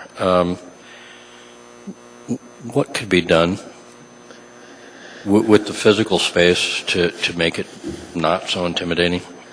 Well, I think anytime you put a body up above everybody else, they start thinking, wow, what's going on? And so maybe putting them somehow closer. I don't really know how to fix it, but... Because there has been some discussion in the past about reconstructing this portion of the room, and it always seems to be a budgetary issue that they don't get around to it. But, since the day this opened, I thought this was an architect's get even with Tim deal, because giving a lot of presentations in this room from there, it's a very, very difficult room to communicate. And when you do communicate with the assembly, you're typically cutting out the public because they can't see what you're doing. So it's just not a friendly room for a presentation. So I appreciate your comments. Thanks. Definitely. I was going to say something, but I can't remember what it was. A comment from Jim Barnett. The person who designed this is a fellow named Dave Walsh, who some of us will remember served on the Assembly a little before my time. And I remember after it was designed and installed that a lot of us suggested instead that we get rid of this and just have a big kitchen table and the 11 around the table and then the one person who wants to address us at the front of the table. And, were there a will and a way, I think we should go back to the kitchen table. We're still small enough. I think so. Thank you.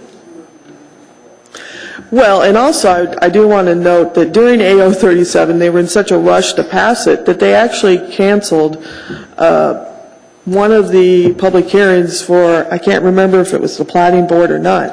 So actually, citizens that were trying to push forward development plans or development were held off because of this. This room is used for most of the public hearings, I mean, all the public hearings for planning and the assembly. I'm not sure what else. Other questions, comments? Just to clarify that this room is used officially for the Planning and Zoning Commission, the Plating Board, the Urban Design Commission, and the Zoning Board of Examiners and Appeals for official venues. Then the Building Board and a variety of others also use this at their available times. But the Assembly can always boot any of the other lesser boards or commissions. So. I think when I introduced Mr. Potter, I did say he spends a lot of time in this room. He does. The issues that are present in what we've heard tonight, oh, Lord, I'm tired. The issues that we've heard tonight really kind of run through everybody that uses this facility. So it seems to be designed for purposes other than for which it's used. So we perhaps ought to consider that as a recommendation about how people seem to universally find it didn't accommodate the public. Okay. Other questions, comments?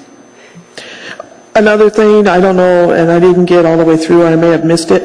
If there's a request for a venue change, because you're going to have a big turnout, you may want to consider a venue change and allow that if necessary to accommodate the crowd. That was one of the recommendations in here. Okay. If you know you're going to have a lot of people, move it to some other public facility, of which we have many. Yes. Thank you. Is there any people who would like to testify? Anybody else? Did we lose the students? The students were, all right. Well, we were happy that there were high school students here and that the teachers suggested they come to find out what government in action is all about. So this on the last one to testify? You are the last person to testify. Okay, thank you. To my knowledge, we think, I don't know. When I said, was anybody else like to testify, you're the only person who walked up. Okay. My name is Eugene Haberman. You spell my name H like Harry, A-B-E-R-M-A-N. Tonight, Tuesday, October 1st, 2013, I am addressing you in the response to a public invitation as stated in a press release dated yesterday, Monday, September 30, 2013, quote, to seek continued input from the community on the Assembly's public hearing process, end of quote. The first press release for this public hearing was released on Friday, September 20, 2013. It was stated in this press release that, quote, the task force has compiled a list of recommendations for the Assembly's consideration, which is attached to this press release, end of quote. Unfortunately, when reviewing this press release on the website for the municipality of Anchorage, I found no such attachment with this press release. Further search by me on the same website came across such a document, but failed to have any reference to being an attachment to your press release dated September 20th, 2013. It was further noticed by me that such a document failed to indicate that this had been approved, signed off, and dated by you. This was not surprising to me due to my appearance at the last two public meetings held by you. Both meetings were principally called for the purpose of drafting and approving draft recommendations to be made available for the public to testify on at tonight's public hearing. The first meeting was held on Wednesday, September 18, 2013, representing a committee of interested members of your task force to draft these recommendations.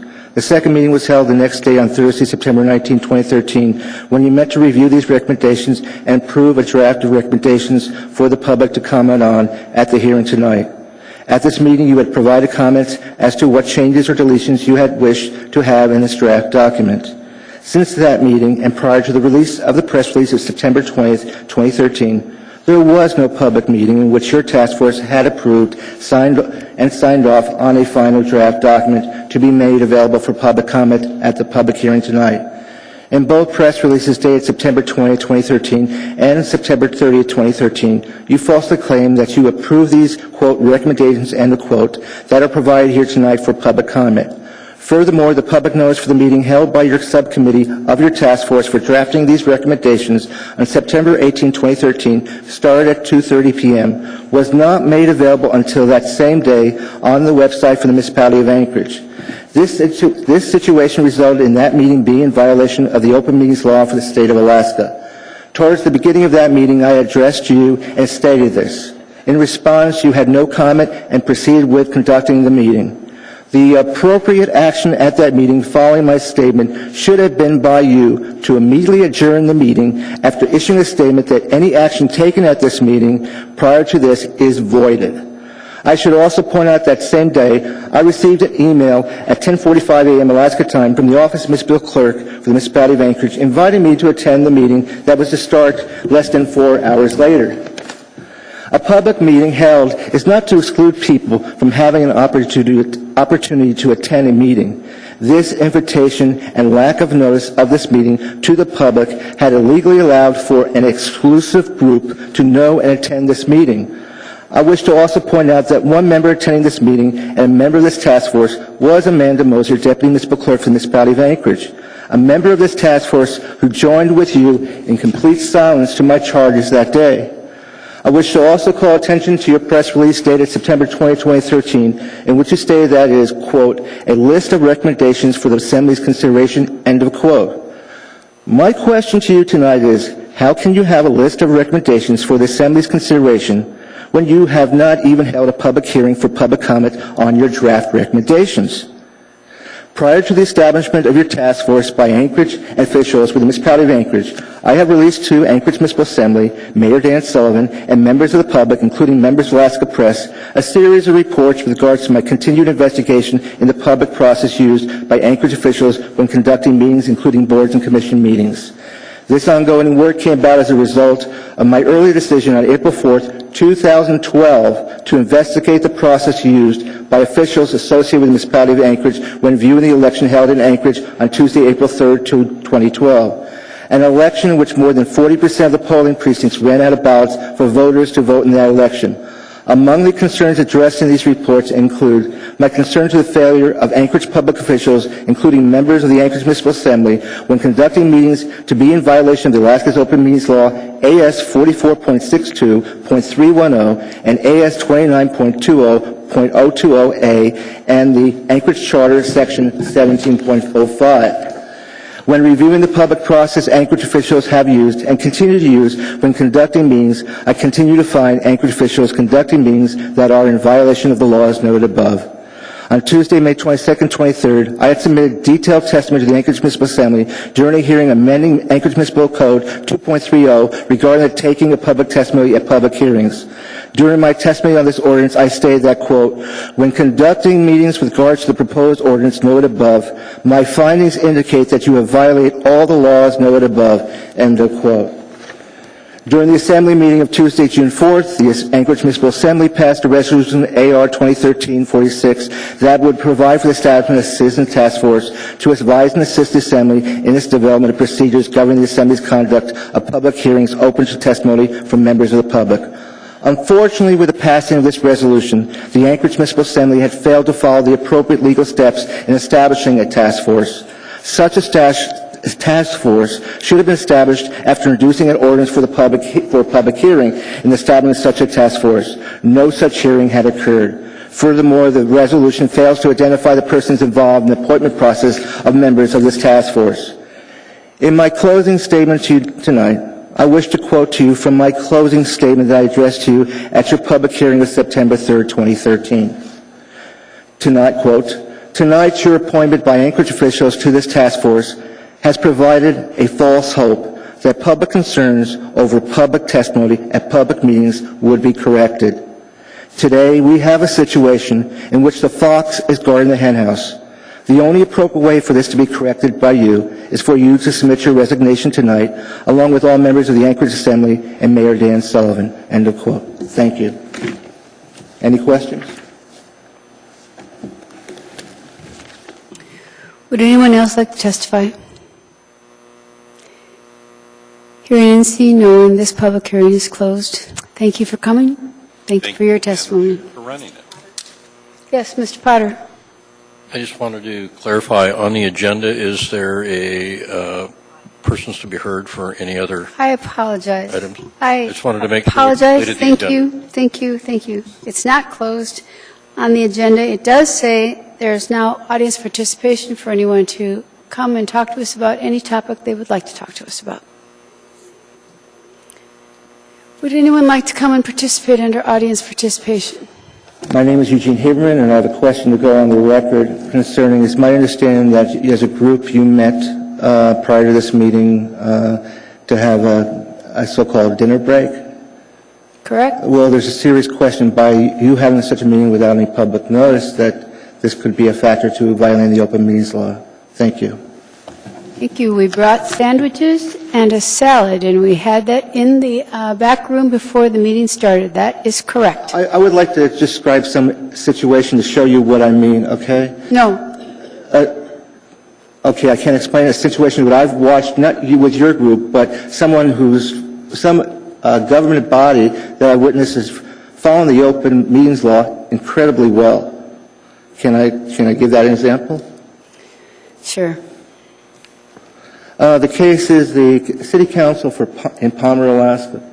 I have not testified before them, but I have followed their meetings because I had interest to see and correspond to how meetings are being held in Anchorage versus how meetings are held in the Valley, particularly Palmer and Wasilla. In attending those meetings, I was pleased to see they understand what the open meetings law, the integrity of that body is incredible. In fact, I witnessed 2 meetings in a row. At the time of public comments by the council members, at one meeting, they had no idea who I was. At one meeting, one person says, if we do this and considering being involved in this meeting, are we attending a public function? Are we going to be violating the open meetings law? That same situation occurred the following meeting at a regularly scheduled council meeting. And a different council member brought up the issue. That body is really following, and they understand the open meetings law, and they have very good people there. And this is not rocket science to how to conduct a meeting. And there's one phrase here that I noticed on this thing, on this task force that's dealing with public hearing process. The words is not right because it avoids the key thing, how to hold a public meeting, not a public hearing, a public meeting. Thank you. Thank you. Would anyone else like to talk to us about anything else? There's a motion to adjourn. Is there objection? Without objection, we are adjourned. We will meet on Thursday at lunchtime in order to meet with the Assembly Rules Committee and provide our recommendations to them. Mr. Barnett. Are we going to be entertaining amendments to our recommended document at that time to respond to what we heard tonight? Yes. However, the question is, do you want to do that before we meet with the Rules Committee and to talk among the task force, or send emails to propose, or how do we want to do it? I could send an email. I have a couple of suggestions. What's the desire of the body? Do you want, today is Monday, we're supposed to meet on?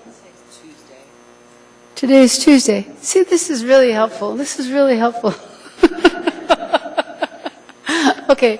But Thursday we're meeting with the Rules Committee. The Rules Committee, but we're not submitting our final report until next Tuesday night? No, we are giving the Rules Committee our report, and we're discussing it with them. We're actually having a discussion with the Rules Committee about the report, and we can change. We have the opportunity to amend this recommendation tonight.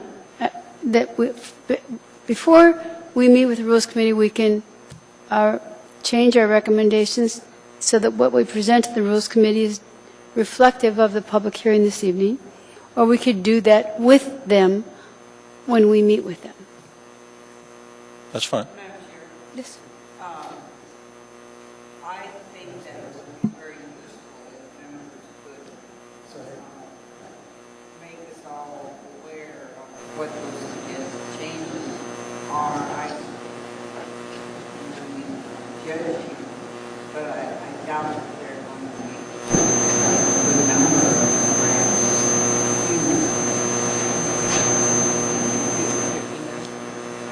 Okay, so how about if we have emails from people so that we have, and what I'm saying is, if you have suggestions of changes predicated on the public hearing tonight, that you send those emails to everybody and that we comment back and forth.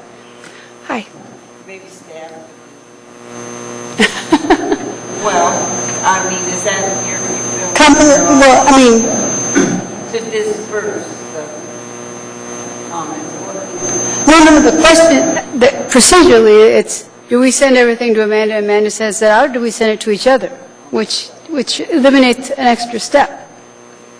And we have each other's emails if there are recommendations. Would it be possible to send it to each other, and then if we have a vested interest in making changes? I agree with Arliss. I think it's going to be relatively minor or enhance what we've already decided. If you want to participate in that, maybe we meet a little before when we're already scheduled to meet on Thursday. Show up at 11:30, and we can talk about that, because I'm totally comfortable with what we decide as a group. Okay, so the suggestion is that email recommendations go back and forth, and that we have a list of what those proposed changes are, and we discuss those at 11:30 on Thursday, and that we then have a fluid conversation with the Rules Committee when we meet with them. Any other discussion about how we're going to proceed? Mr. Trainee, welcome. Madam Chair, just one quick thing. On the 8th of October, we're going to have an event here. When you're here, we're going to have this whole room packed. We have a couple of competing issues on when the ballot is going to come forward in 37. So what you've been talking about now, we haven't had a crowd here. I just want to let you know on the 8th, this room will be packed. So, my question... Probably. Actually, my question is, are you therefore suggesting we report to the Assembly on another day? No, you and I can talk about it tomorrow, Jane. I'll give you a call tomorrow, because we are going to have a capacity room on the 8th because of dealing with this issue on when 37 goes to the voters. I anticipate this room would be packed. So let's talk tomorrow and figure out what works best for you guys. Okay. We closed the public hearing, but I noticed that there's another member of the public who just showed up, and I'm going to offer him the opportunity to participate under audience participation. Is there anything you want to say to us? About I know you had a prior commitment. I wasn't planning on it. I thought the Assembly was going to be here. My name's Kelly Walters, W-A-L-T-E-R-S. Thank you all for taking the opportunity to hear me again and to figure out what to do about the public comment process that, in my estimation, isn't broken. And I think to further my comments last time about this, you only need read the newspaper to see that the problem is not with the public or the public comment process, it's with a few elected individuals that don't like to be public servants. And they don't want to have an election despite a court ruling that the mayor now has appealed to the Supreme Court. And now the Supreme Court, I understand today, came out and said that they would expedite a ruling in January. And I wouldn't be surprised, frankly, if they came out before that and just said, we're not even going to listen to this. We're going to send it back, and the ruling stands if they could do that. But again, that's the problem, and I think the proof is in this last go-around with this appeals process. And that's really all I've got to say on it, except to thank you for your time, and I hope you guys can report back to the Assembly prior to the packed house on the 8th. Thank you very much. We're scheduled on the 8th, and are we on the agenda as a separate item before the ordinance? Go ahead. The Citizens Task Force, Amanda, through the chair, the Citizens Task Force is on the agenda under special orders, and it is my understanding that there will be a motion to change the order of the day so that we can appear around 6 o'clock. Oh, great. Thank you very much. Thank you. Okay, with that, We will see each other on Thursday, Either at 11:30. 11:30 or 12. I'll notice the meeting for 11:30. Thank you very much.